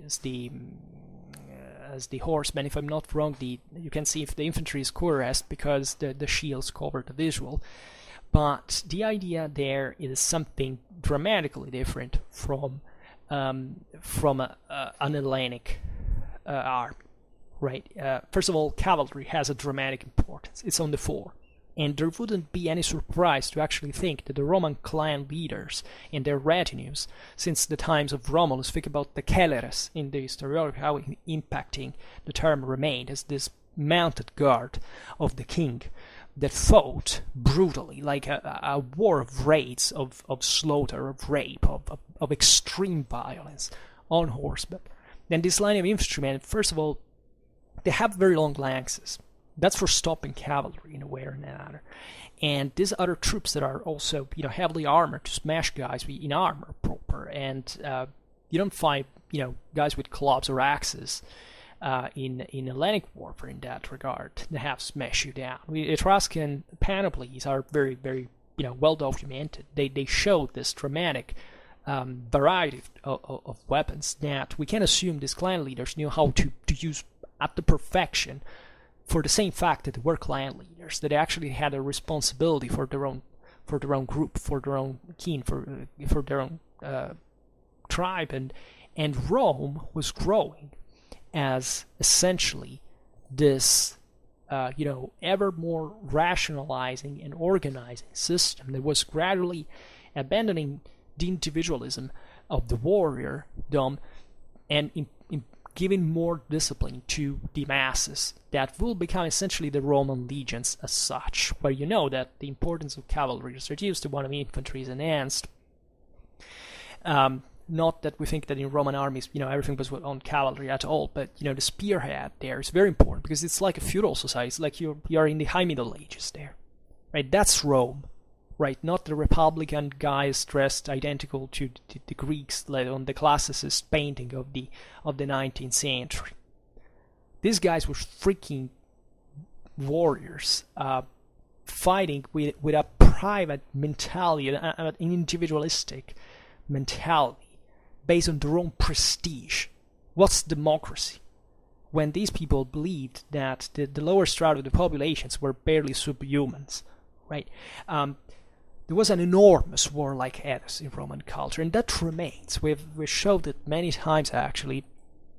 Even if you look at late Republican art, look at how the descendants, the sons or grandsons of the heroes of the Second Punic War, and the 3rd century BC, represented their ancestors on horseback as warriors, handling the severed heads of Celtic warriors in their hands. And that's all one with, aside from the analogy with the same Celts that we pointed out before, but and also the Hellenistic influences that are there, not the Hoplitic thing, but literally the Macedonian horsemen, noblemen on horseback, right? That's the Hellenistic legacy, and it's not the Hoplitic legacy. It's the most aristocratic and charismatic and individualistic and tyrannic, if you want, vision of power and of glory, right? Of divine glory, because glory descends from the skies, and it comes back to the skies when the warrior is burned on the pyre. That this is the ritual that existed at the time, and that even the same Roman emperors went to, with all at their funerals on the pyre, their corpses burning, and all the soldiers, the equites, the knights, not the infantrymen, were in the early empire throwing all their medals and decorations on the pyre, because those medals and that decoration belonged to the skies that had given to the imperator, who had the imperium, right, who had won because he had conquered, vanquished other peoples, crushed their enemies, slaughtered them, enslaved them, had passed to them under his leadership, right? This is Rome, not the Republican soldiers all alike, like in a stamp, right? That all in line. That's what that oligarchic society produced, bringing under the middle classes over time. That's where we have a Marian reform. That's Roman nobility disposing of proletarians to go fighting for their war, once again in a privatistic fashion. Indeed, the Polybian times were more balanced. Rome was, in that sense, more democratic, but it was still an oligarchy. And that's something that hadn't disappeared, because the mindset of the ruling class is the hegemonic culture is that one. It's not the free citizen. It's the great nobleman. This is Rome. There are other, interesting. Is there something parallel with the Hellenic phalanx? Not much else, really.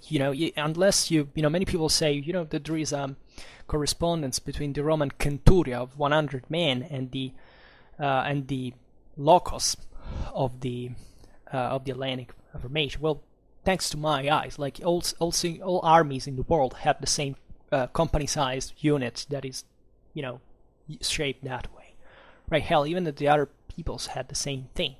So that's not a parallels, right?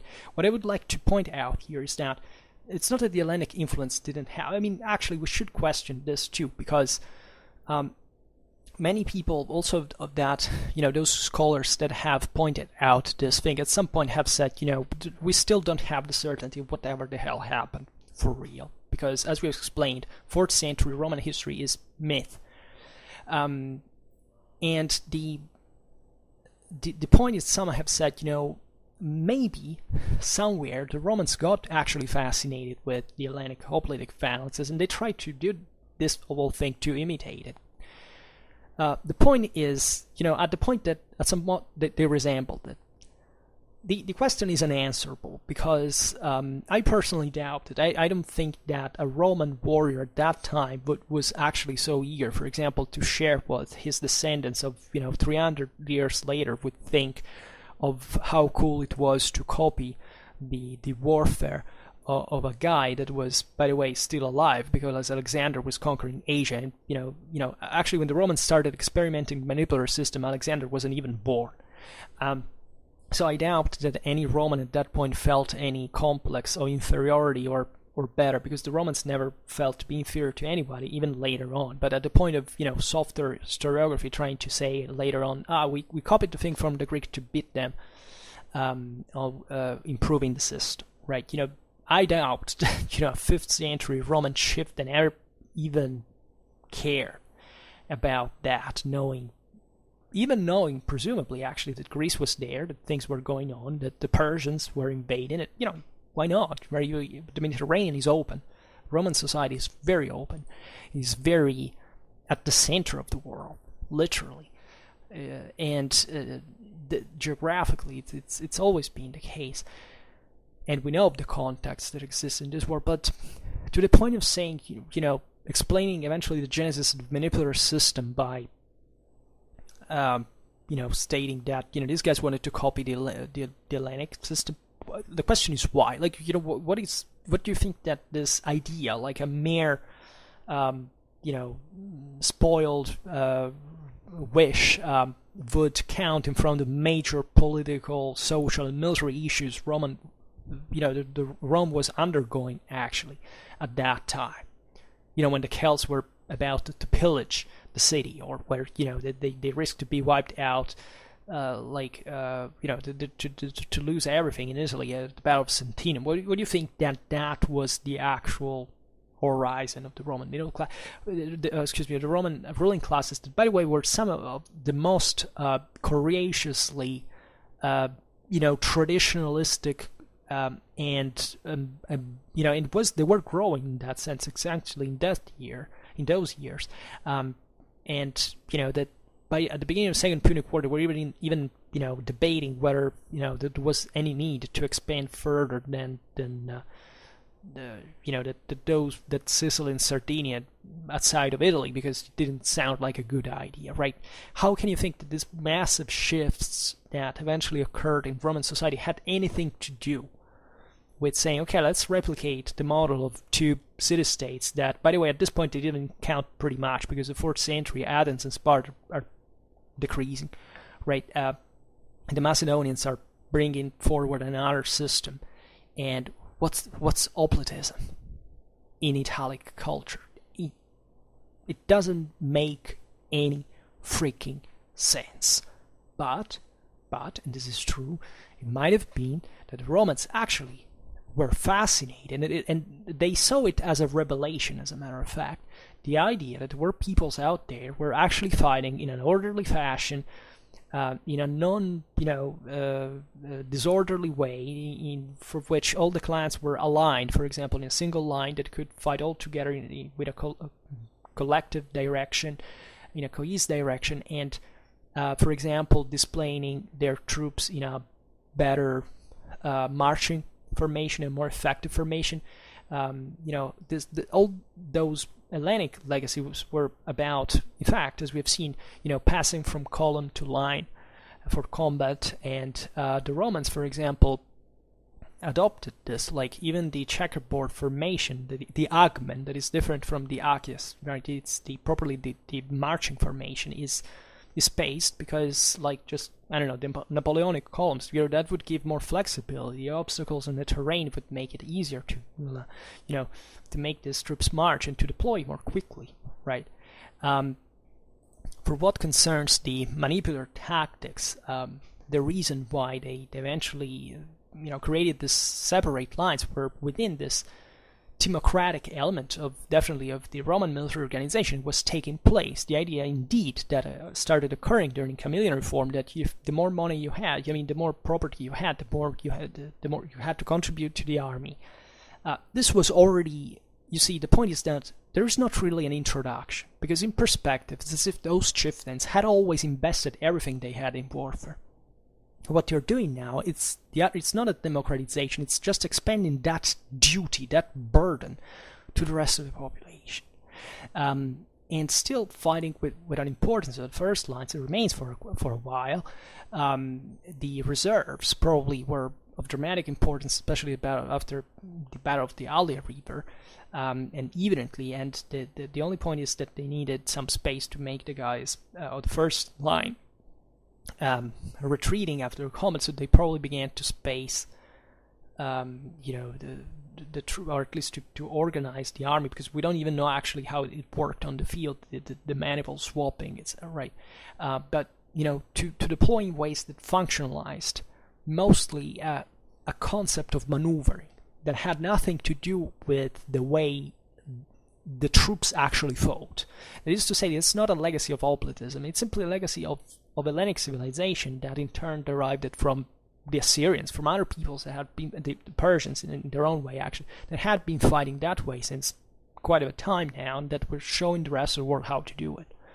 So to see this as actually, someone woke up one day and went to the Senate, the clan leaders, and said, what, let's try this, and they say, oh, well, it's a good idea. It's not really realistic. It doesn't sound to me like a big deal of fascination with enemies that, by the way, they had never met, because it's not that the Romans, for example, had major wars at this point against the Greeks. Right? They mostly fought other Italics and Celts.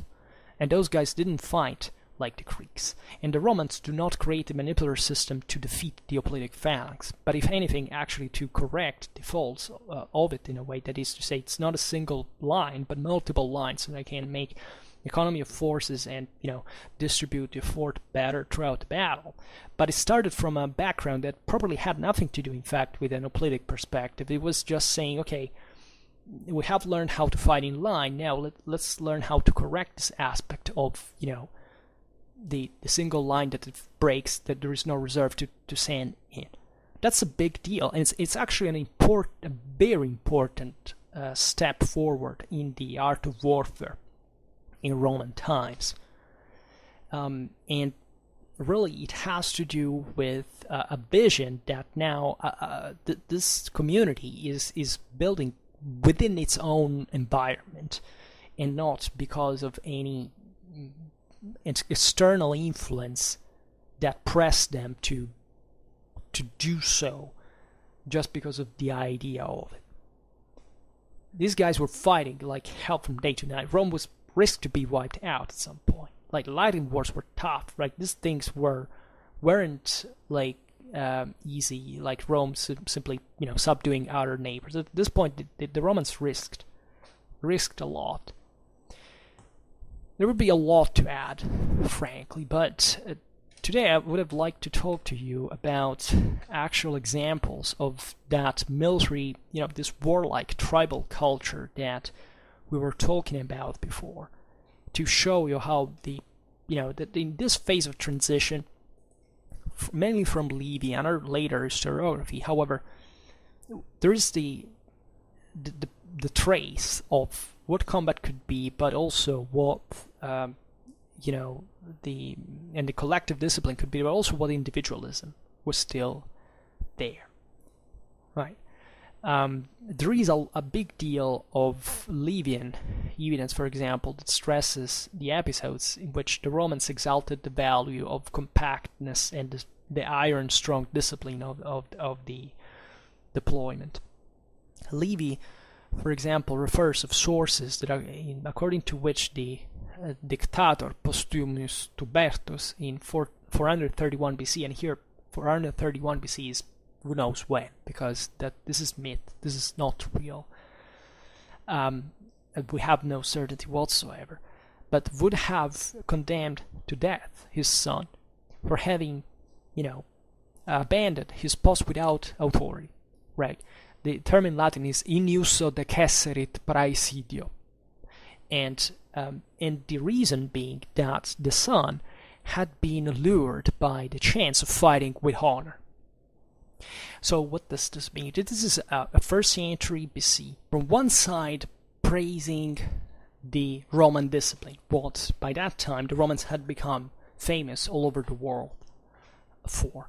But at the same time, the memory of the Roman epics that stressed the fact that, the collective duty now prevailed, so much that the dictator killed his own son for the sake of Rome, right? But that his son, so probably his father was nothing better his own age, presumably, that he had basically gone out for a duel to gain honor from, prestige, consensus, and this is things that were evidently perceived in society as the thing that really mattered, right? Still.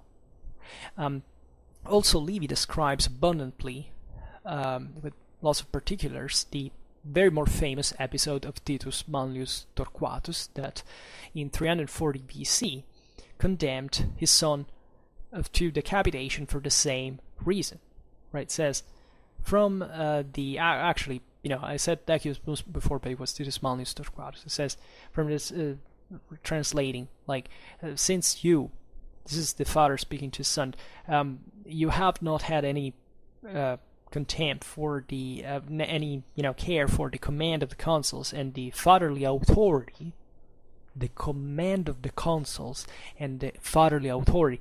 Here, the command of the consuls is, here we're still in a kind of a collective frame, but here there is the fatherly authority, the gentes, the pater familias, right? The idea of the chief of the chieftain that is a family leader, as a clan leader, right? You have fought with the enemy contrarily to our dispositions, literally extra ordinem, that it means out of the ranks, right? And the severity and the rigor of discipline that are posed over even the affections and the personal relations had become therefore proverbial by the 1st century BC in Roman, memory of the past, so much that orders of that time were called from that moment onwards, from the times in which allegedly this had happened, 340 BC, Manlian, because Manlius had been particularly harsh. And this, by the way, is a hint that as harsh Roman commanders could be in that regard, that was still kind of an exception, and that there wasn't such a uniform, homogeneous discipline. Level of discipline was enforced in that way. And these are not just Manlius killing like a random soldier that had gone out of rank. No, he's killing his son. That is a guy from the nobility. That is, there is all a prestige and a future and a project for him in Roman, a place for him in Roman society, and that is an example that evidently struck the Romans at the time, if it ever happened, because we can assume that this didn't happen, but something happened that triggered this view. And chances are that maybe this thing happened even more than once. Or, however, that it had that impact that even if it wasn't so to be given for granted before. In 325 BC, during, in the midst of the Samnitic Wars, the insubordination of the Magister Equitum, so cavalry commander Fabius Maximus Aurelianus towards the dictator Papirius Cursor, was punished with the same degree of severity, right? But in the speech of Papirius, that is, obliged basically to forgive his subordinate in front of the pressure of the people,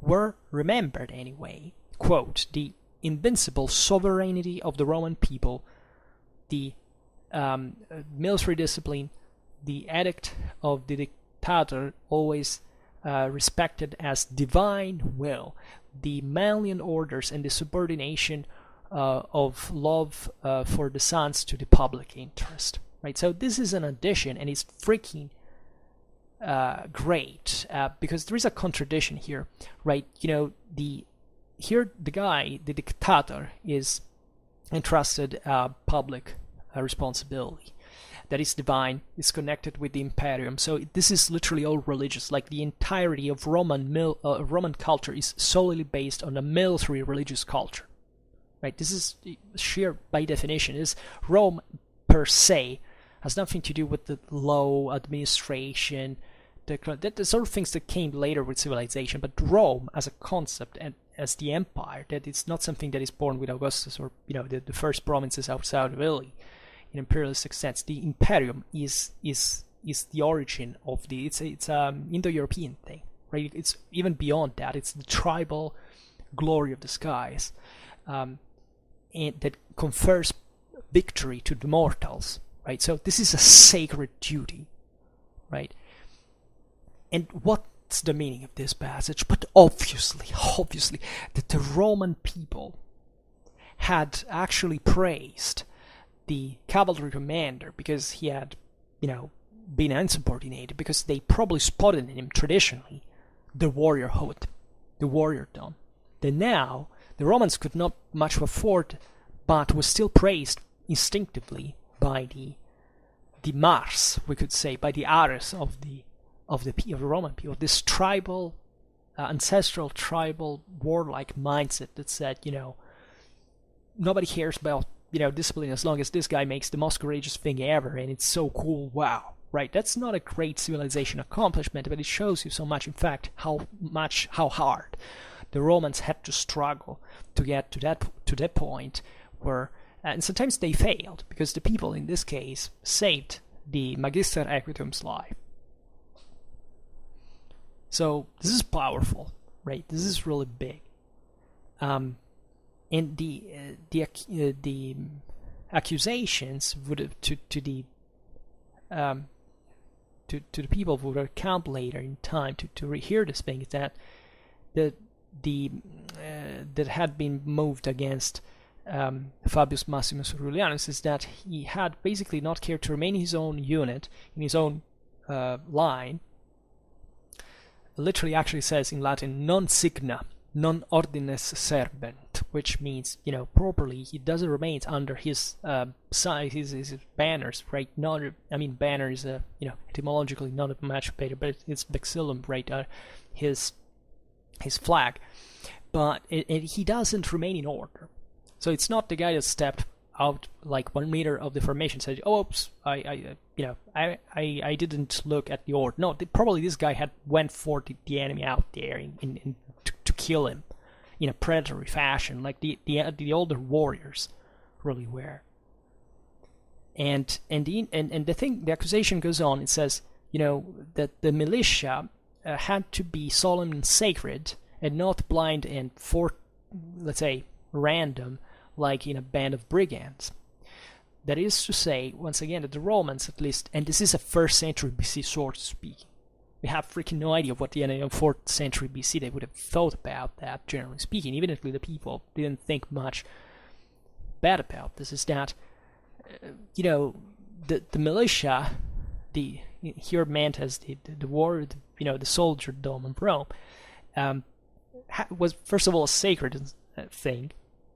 Now, the sacred element had already existed in the tribal feudal society. These people were speaking the truth, right, being consistent, because otherwise the divine glory would not crown them, right, and be courageous. So the thing had literally shifted from the individual to the collective. But probably, that warrior of raids, of pillaging, that is typical of, the tribal feudal society of Rome. All these families did the same thing around Rome against the neighboring cities and tribes. It's probably a brigand lifestyle. We know it from the Fabi that had started attacking the Fidenae, had attacking Fidenae that were they were basically behaving like thieves, it says the source. I don't remember, More Latrocchini, something like that.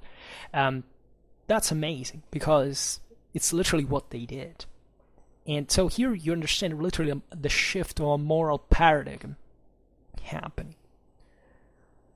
So there is the point of, the idea that, of course, the Romans, even so, talking about the ranks, right? It's not that the Romans, before the introduction of this orderly line, were completely devoid of order. Like, there are always ranks, there are always groups. That is, it's instinctive, right? There was even held some kind of line, we can't presume. But naturally, here the formation dynamics started becoming more important this time of transition. And naturally, the main objective was to basically crush the enemy phalanx, basically, the enemy formation, and trying to break it somewhere and maybe outflank the rest, etc.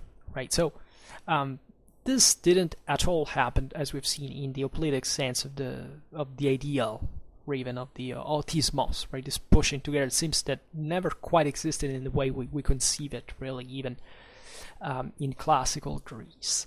It was based mostly in a aggressive sense, in a back and forth, attacks back and forth, the softening up of the enemy lines with javelins, all this preparatory phase, and then someone breaking through, right, on the long run.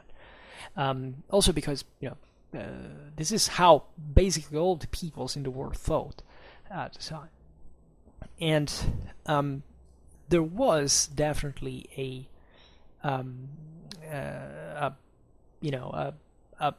sense of cohesion. Anyway, Livy writes, everybody stepping at their post pressing with the shield. It says urgentes scutis, literally. They fought without taking breath and without looking behind, right? The same frame and the identical way of fighting had as aim the extreme tiredness or denied. This is interesting too, because here Livy in the 1st century BC again writes about pressing with shields, and surely there was some sort of the scutum was employed offensively in some way. That was definitely an idea that you had to try to break literally in a physical sense. But this has nothing to do with the autismos as you imagine it, just all the guys sticking together with the shields overlap. No, first of all, with scutum you can't do that because it's convex. So it's physically impossible. This has nothing to do with the fact that, of course, you can try to break into someone's line, trying to, pressing on them in that same way, in different, units, different squads. Why not? Right? So this is concurrent anyway. And naturally, the ultimate end was, for the enemy to break the enemy's lines, right? Or, maybe breaking a wing. And an interesting thing about Hellenic warfare that differentiates from the Roman one in this times is that the Greeks always had asymmetric formation, because the Hoplite system made all the system shifting towards the right more than in others, and therefore usually the right wing was the strongest. It was also the one used for eventually breaking through the enemy line, etc. The Roman formations were symmetrical, were specular, right? They didn't have like a stronger right wing or a stronger left wing. No, they were homogeneous, and this also means, of course, that the fight actually was much of a frontal matter, right? There are important differences between the Hellenic and Italic military cultures. For example, the Greeks called their units with the names of shields, usually. The Romans called their units with the names of weapons, right? And you understand what this means. It was a much more defensivistic mindset in Hellenic warfare than in the Italic one. It was much more aggressive, and that was typical, in fact, of warriors kind of charging against one another and aggressing, literally to butcher down in an individual sense, right? So that's why they maintained their individualism, because there was, in this regard, an homogeneous line, after all, where the outcome was based on how people frontally, butchered each other down. And there was the moment, naturally, of the break that meant literally, like, it was a big deal, where the Romans went through very critical moments in these battles as well, as everybody. And naturally, that's where we see, for example, the Battle of Suessa, Livy tells us that the Latins had lines, had reserves, just like the Romans at that point, which is very interesting. So even if you broke the line, we see that we don't know about the Samnites, because the Samnites, but presumably they started doing something similar. And they were fighting with the Romans, ironically enough, the Battle of Suessa, and against the Latins joined. And we know nothing about the Samnites because the Roman source doesn't say anything about them. But we know that basically the clash between Romans and the Latins, at least, is portrayed in this source as they both had that kind of different multiple lines of reserve, like in the manipular system. This is very fascinating. Here we are at the end. Not at the end, but in a moment in which this manipular system was being worked through, and it's to be already employed in this regard, and even by the Latins. And there is this other episode from the Veientians that are pursued by the troops of Tullus Hostilius. So we are technically here still in the time of kings. And Livy states that the Veientians throw away ignominiously their arms, right? This was a big deal because the arms were sacred, right? And that they also escaped swimming in the Tiber River, and were actually, it's probably what happened to the same Romans too when they were defeated by the Gauls at the Battle of the Allia River in 390 BC.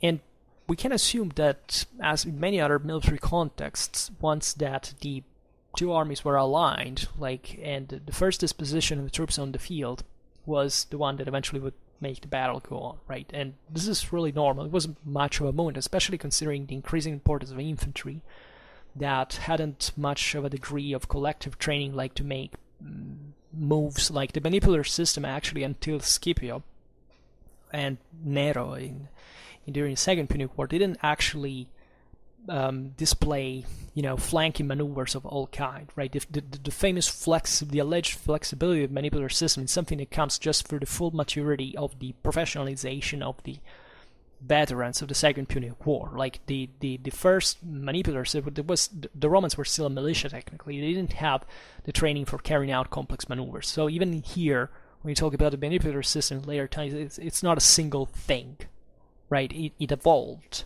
for a long time, and the quality was not the same. Once again, people assume that it's just a maniple snaps and everything is won. No, it didn't work at all in this way, and there isn't much of a of a feat in that regard, if not achieved by at the Metaurus or the other battles of Punic War in Spain, in Africa based Scipio, Nero at the Metaurus. It could happen though. Like it was possible, of course, for troops, especially they didn't have necessarily to maintain a front line like a hoplite phalanx, to be able, exactly because they were kind of individualistic minded troopers, to assault anyway. Maybe not in formation, but just as a as a inglobum, maybe as some say, scatter formation, but from the rear, and that was a big deal. Right, if you had broken an enemy wing and you could converge on the center, well, it could be done. Maybe with not much of a unity, but you catch the enemy between two fires and it's done. So these battles, by the way, were probably most of this was plain butchery, right? And before the 4th century BC, I mean, before the Camillian reforms, we do not see much of use of reserves, like Livy. In other circumstances, like Livy says, for example, that in 449 BC, the Sabines, quote, rendered ever more efficient their troops with cunning. Like, after having deployed their troops over a front was the same length as one of the enemy, they held 2,000 men in reserves that during the course of the battle could make an impetus, literally, on the left wing of the Romans. This is very interesting because the ambush, the flank attack, is one of the oldest tactics, and it witnesses here that the reserves eventually hadn't been quite there yet, because a reserve cannot, even if one line is attacked from the rear and suffers a defeat, there is still a reserve can enter there. So the flank attack has to happen in a way that is also functional to the enemy formation. And this is interesting because this was probably a very common tactic during the tribal feudal period, and probably carried out also by cavalry alike as infantry. And it also shows that mostly the enemy had formation was relatively simple, like one line. All these troops brought together, probably not very orderly, like the Romans allegedly would learn to do by the Etruscans, or more probably actually over time through, maybe even Etruscan influence or same Hellenic influence, but just because it's rational and logic to do so. But for the rest, that's tactics that you can carry out only if you have enough troops to spare, because if you assume that the flank attack usually happens when the enemy formation is engaged in combat, right, and comes to grip with your own troops. So sometimes, I mean, it's rare to find someone who's willing to fight if he knows that you have enough troops to win the iron arm on the field, and plus you can even detach others for a flank attack. So this is something could be done just in specific circumstances. And it was maybe not exceptional, because actually flank attacks are very common in general, and in certain military contexts they were basically standard. And probably here's the case too. Maybe, who knows, maybe even the Romans had it on that specific occasion, and surely they had it in others, even if we don't have other elements. But going back again on the individualistic sense and the moral dimension of this Italic warfare, we talk about the figure of the commander, right? The presence of the commander in the first line was essential for the morale of the troop, and it constituted a determining element for the good outcome of the battle. Romulus himself, in fact, guided personally the soldiers, inflamed by his audacity. Literally, this is the Indo-European warriordom, tribal warriordom in a nutshell, right? That's identical. Like in all cultures, it's the same thing. And he led his troops in that occasion, by the way, as coming back against the Sabines that had occupied the same Capitol Hill, right? And so all the other kings of Rome actually behaved after him. So it was a duty, as we've seen, for the head of one of the Roman gentes to fight in the front line together with the other troops. This is typically, chivalric mentality. Chivalric in the sense of properly feudal culture. That is, you're the warrior, you lead, and you have to give the example, because these systems were still relatively simple back in the day. More primitive societies, it's literally the impact of the single that is more important over, greater armies that at that point have to count on discipline more. So here it's literally about the heroic, warlike individualism of the warrior, right? This is it, fundamentally. And telling the truth, also for the consuls of the Republic guiding an army to war, equated actually to deploy and to fight in the first line, right? That was not a band. Think about Caesar, think about lots of commanders. It was demanded because the Roman aristocratic mindset remained that you had to do that. There was no way out of that. If you didn't do that, you were done for. Other people would think you were weak. They would take over. You would be.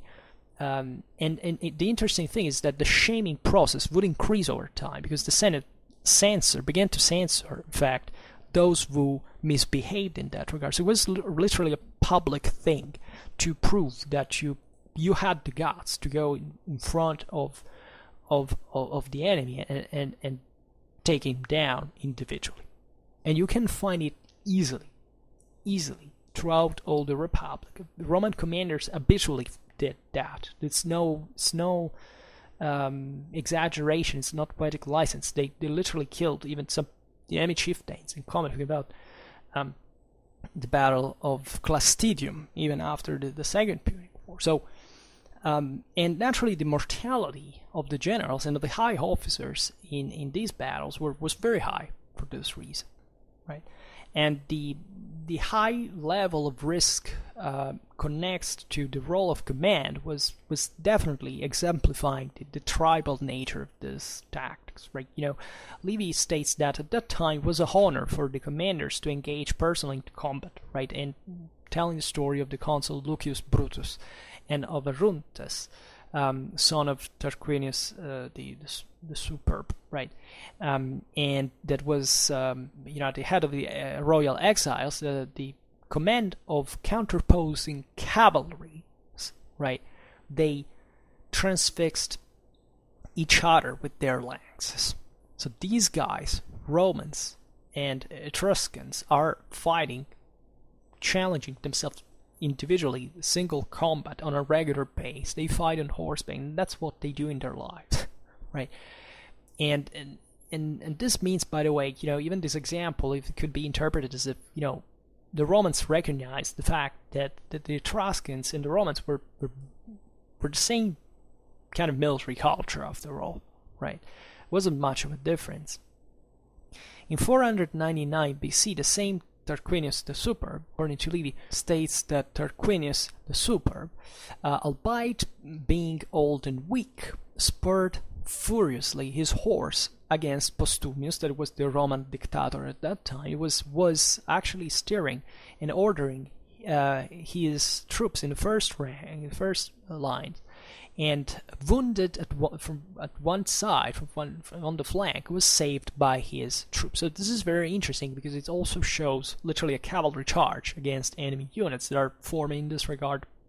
And the guy is old, but he still charges in combat. This is typical of feudal war. I mean, it existed even in other contexts. Even in Greece there were things like this, but I mean, we know of 13th century, 80 years old, that fought in tournaments still, because that's what a knight does. These are knights. I mean, this is not an exaggeration. These are knights by definition, because this is what knights do in their lives.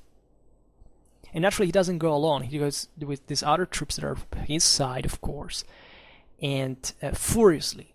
Here, the fact that he spurs the horse furiously is this idea of the property of the furor, or the idea that these guys are doing it with this impetus that is associated to the warriordom. It comes from gods, actually.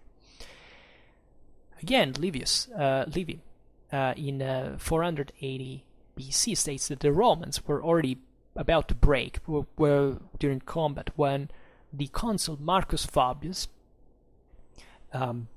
basically extending the shield, shouted, "You have sworn these soldiers to return as runaways to the encampment, because these soldiers here, these warriors, let's say it better, had sworn an oath never to flee." This is typical tribal military culture.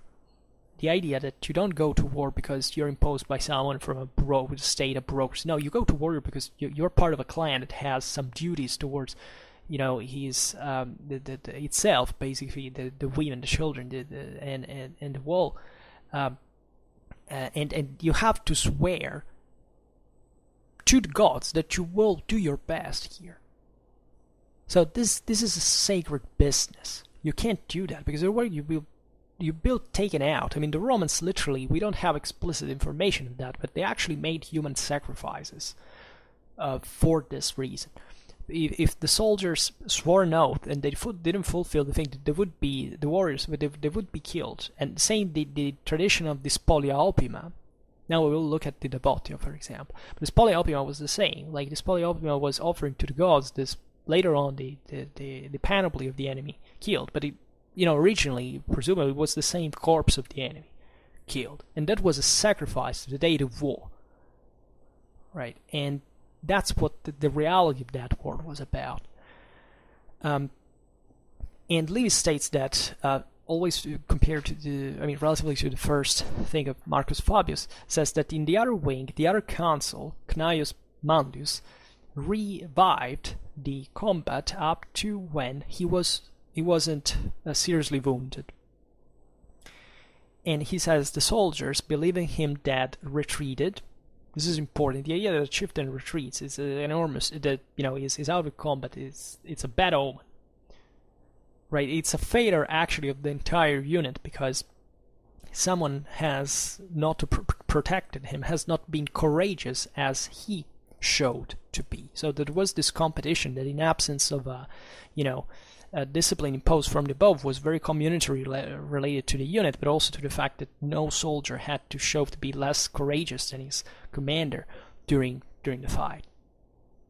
And Livy says, but Marcus Fabius came on the spot, and with some cavalry squadrons shouting that the colleague was alive, and that he was coming after he had won, because he had defeated the other enemy wing in the meanwhile, right? So this is a big deal. You see that here the fight is frontal between these areas of the line, that when one enemy is broken, the other comes to help the others, like to make a domino effect and win.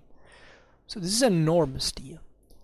And it naturally tells you also about this back and forth during the fight that the lions did, because presumably, of course we know that humans cannot fight more than a few minutes in a row if they want to fight again, even the same day. And so most of the time was spent skirmishing and retreating and licking your own wounds, and and trying to determine what to do at that point, because it's not easy.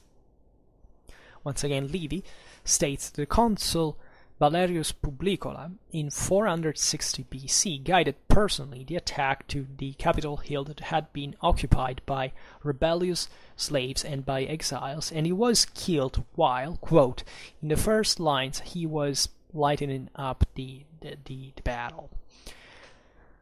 So in our case, first line involvement, and that's where we get to the ultimate idea of the sacrifice, right? It's a bit different from combat because it's mostly a religious practice, and in line of principle, however, it fits in, because in case of necessity, commander didn't have literally to hesitate to sacrifice for the safety of his own men. And in this sense, in religious fashion, that is to be framed the very ancient practice of the devotio, right? So this sort of ritual immolation. In 340 BC, as we've seen, the consul, that's why I had confused the consuls before with the example of Decius Mus. It was Manlius Torquatus, we corrected ourselves before. It says the consul Decius Mus, fighting against the Latins in the same battle of Suez, after having received the bad omen because the battles were open just if the gods had gave green light in this regard, and naturally the religion was a way to check even the political military ambitions of the commanders. That was the function of the ritual sacrifice. But Livy says that when the consul saw the beginning of the Roman defeat, so that the Romans were about to lose, he asked the pontifex, right, the major religious figure in the Roman magistratures, let's call it in this way, in which way he could have sacrificed himself for the salvation actually of the Roman people, and attracting on himself the wrath of the gods. So this is very interesting because the devotio was literally the devotion to the infernal deities. It wasn't like a positive thing, right? It was literally here to cover a shame. It wasn't like, now I sacrifice my life because so Mars will be so happy about me. Like, that might have been even acknowledged, but or actually Jupiter is the guy that gave the victory. Mars gave the fury in that regard, the ferine thing. For example, the Germans had not split this thing because the whole thing is in Odin. Instead, the Romans had, a bit more evolved society, had split the concept. Like Jupiter is probably the deity, the military deity of the skies, and then Mars is mostly the totemic thing of Rome with the wolf, because literally the Romans descend from Mars. Romulus is born out of it. So there is a deep involvement. Even here, the Romans used absolutely like the same berserkers that they used wolf masks. Even the Etruscans did. It was all about that. I mean, literally, Roman chieftains or warriors, at least champions, challenged each other to battle in front of the lines with the Celts, with the Etruscans, with the other Italics, dressed with wolf skins and taken by the fury of Mars / the wolf. That was symbol of Rome. We made a bit about that on the official religion of the Roman army. That's the title. So the interesting thing, once again, of Decius Mus here is that he literally has to wash away a shame of which the Romans now that were losing, because evidently the logic is that they had befallen the deity of the skies. They hadn't been as courageous, as proud, as honorable, right? So he says, I want to save my own kind and think about the communitary value of this, and says, I will go to hell, like to the deities of the infernal gods, as long as they take me instead of my people. So this is actually a pretty dark thing. And the pontifex, in fact, ordered for this reason to Decius Mus to wear the toga praetexta, to basically cover his head with it, and standing over a javelin, that is the symbol of the warrior in life in this sense, to pronounce a ritual formula with which to ask to the gods, in exchange for his own life, the destruction of the enemy army. And, carried out these formalities, the consul threw himself alone, because that thing was just on him, on horseback. Once again, this command, it's all about cavalry. Have you noticed this thing? In the thick of the enemy formation. And the enemy freaked out because was probably they knew that he had sworn this oath, and they were surprised and scared for his majestic and almost sacred aspect, and he fell fighting. And from there on, the enemies, confused and blinded by divine will, withdrew and they were defeated. So the sacrifice was fulfilled, actually. Decimus gave his own life and he redeemed the one of the Romans, right? And this literally means, however, that Rome was saved. I mean, here the concept is that the Roman people is saved from death, from the moral death, from the real death. And think about the meaning of these sagas. Think about what this thing could evoke from within to a Roman of the 5th and 4th century BC. And the devotio was a practice reserved exclusively, by the way, to the consul or the dictator that had, however, the faculty to immolate for the safety of his army, or in alternative himself, or otherwise any other Roman citizen, according to Livy at least. And in fact, Livy states that the son of Decimus, that the Decimus is the name of grandfather, father, and son. Is this generational thing that they all practice the devotio basically. And this guy here is the son of the first one that was consul, and same name of his, and homonymous of his father, that sacrificed once again with the right of the devotio at the famous battle of Sentinum, 295 BC, against the Sannonian Gauls.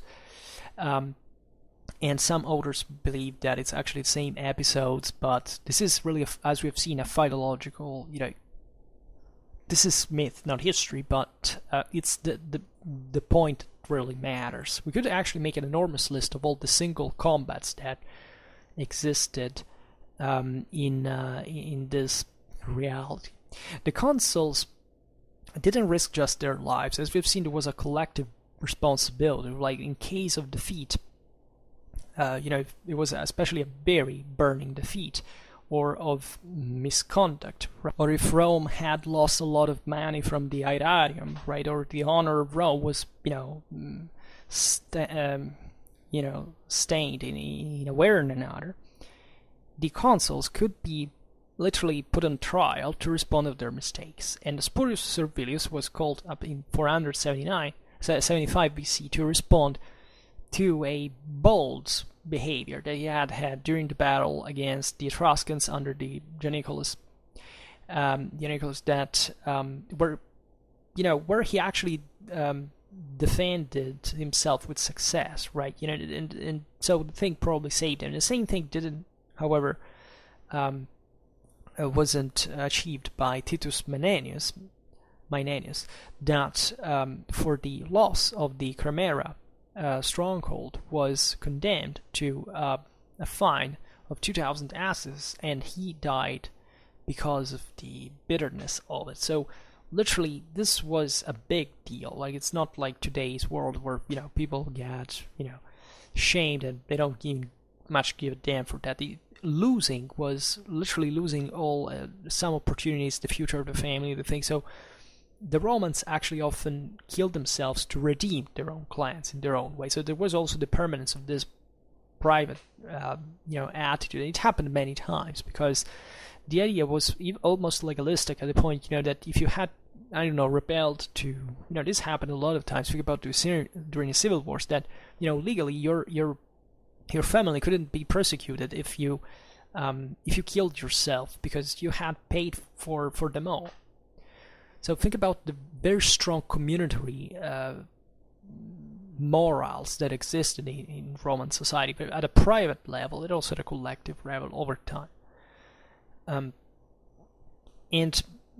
Sometimes there were also this kind of fights that we've seen before as mostly as raiding warfare, right? In 479 BC, the Gens of the Fabii offered to fight alone the Veientians, and that's the moment in which this is where the Etruscans we were saying about before, and that's where in fact the the source says there was no peace nor war. They were arrived maybe to a sort of brigandry, forma latrocini. Actually, this is the thing we're talking about before.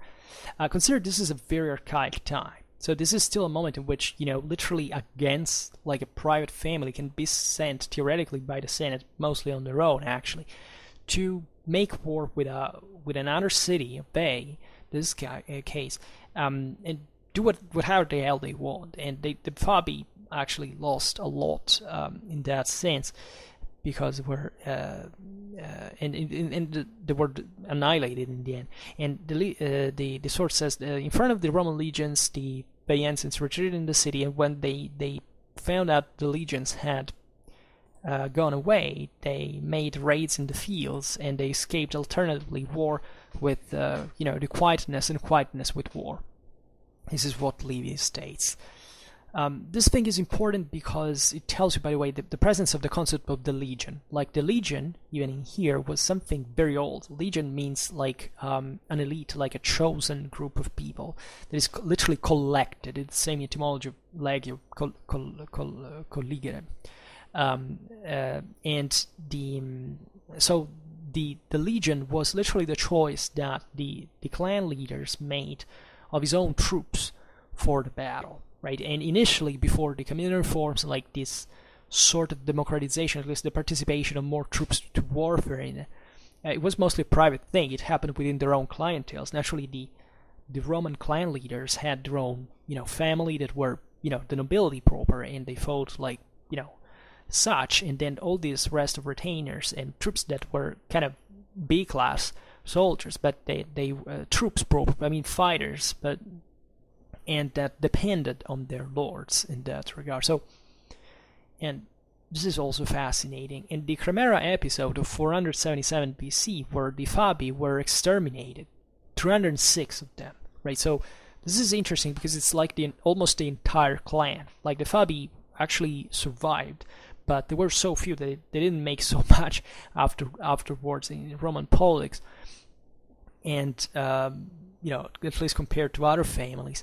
And this tells you literally how there was an individual, almost entrepreneurial involvement in this war. And this is the phase in which properly the age of kings, the time of the Etruscan presence was over, and the Roman aristocracy was struggling to trying to keep the power of Rome together without the Etruscan protection, and therefore committing sometimes their entire clans, because they were obliged to do so, and in this case ending up slaughtered by the Etruscan. And this is very very powerful, because it tells you how that what kind of motivation there was at that point to extend actually the participation to the military activity to broader groups of peoples that now could be employed. It would be part of essentially the matter, the material of the legions that we know later on, right?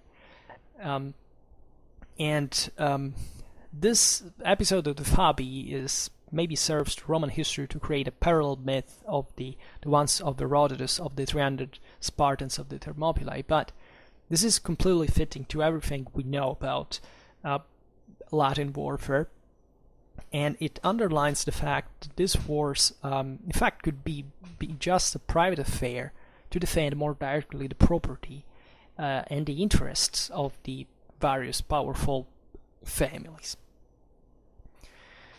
So, very long video today, and this really needed all this time, because you understand how powerful the deal is here. And I have split the video into between the first explanation was perhaps the most important part, and the second one with all these examples are fascinating. We could put forward lots of them as well. There are all the various examples of the Roman duels, right? Briefly, like for example, Romulus defeated Acre, the king of Cainina, for the Spolia Opima. The Oriati actually defeated the Curiati of Alba Longa in the 7th century BC. Aulus Cornelius Cossus defeated Lars Solumnius, king of Veii, in a single combat, and and he also took this polyopima for it. Horatius Cocles on the Sulpicius bridge fought against the Etruscans together with Spurius Larcius and Titus Herminius, and eventually alone.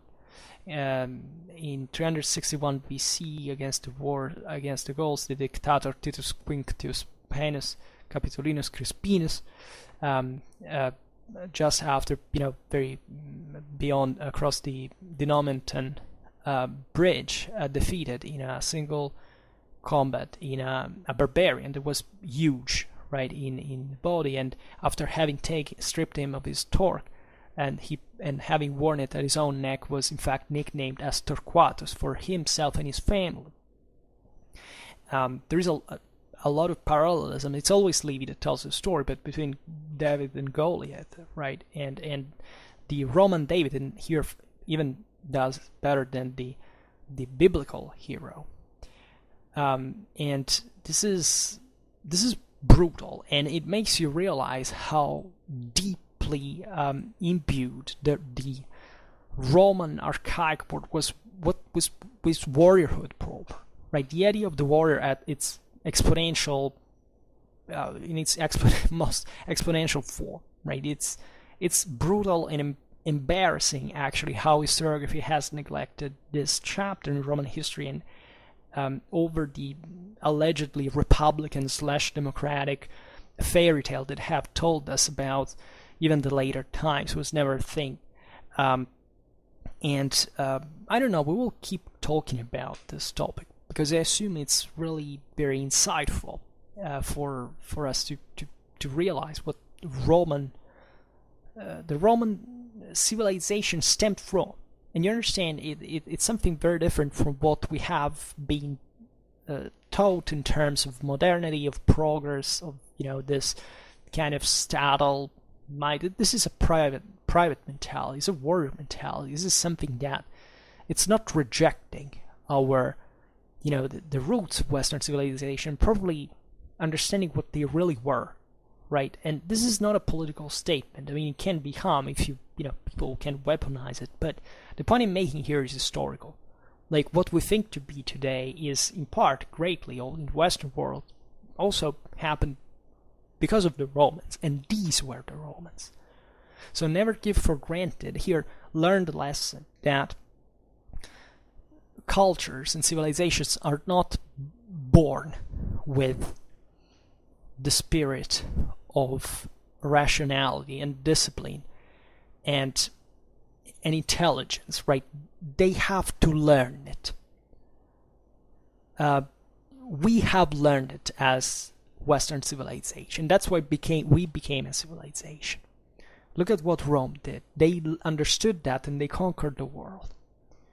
Now, pretending that this was a original trend is denying it was an original character that had to happen because the West, not because the West, because we have earned it, which is a wholly different thing. And today we don't earn anything because we have fallen into the idea that this thing is, now the Romans were the Romans as we imagined them from the early empire, this typical picture of the empire, the state, the professional army, whatever. No, it took this to arrive to that, and it's a wholly different thing. It should teach the people to be humble about what they are, and especially compared to what they can be.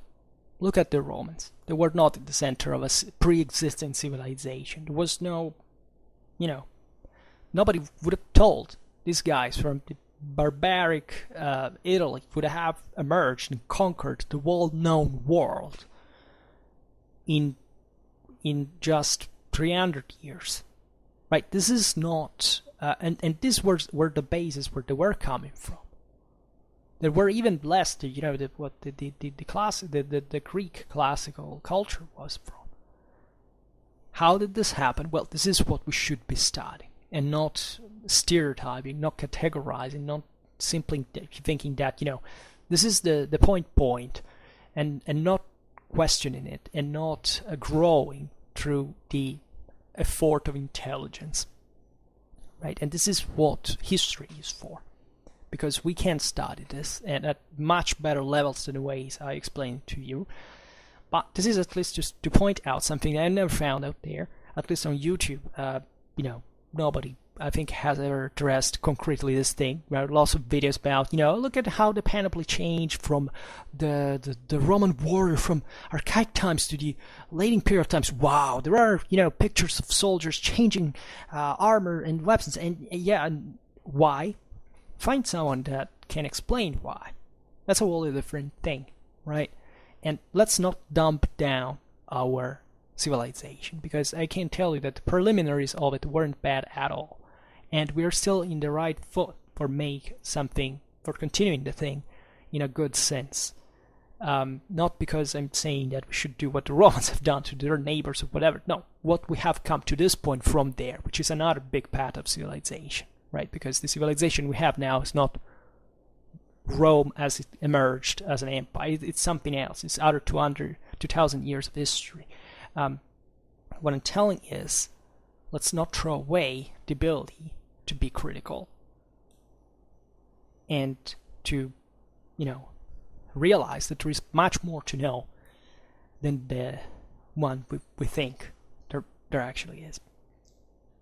Alright, so for today, I just hope that you enjoyed this video. If you did, please share it, otherwise leave a like or subscribe to my channel if you're interested in my upcoming content. And for now, I thank you heartily for listening to me. I wish you a nice time and see you next time. Bye.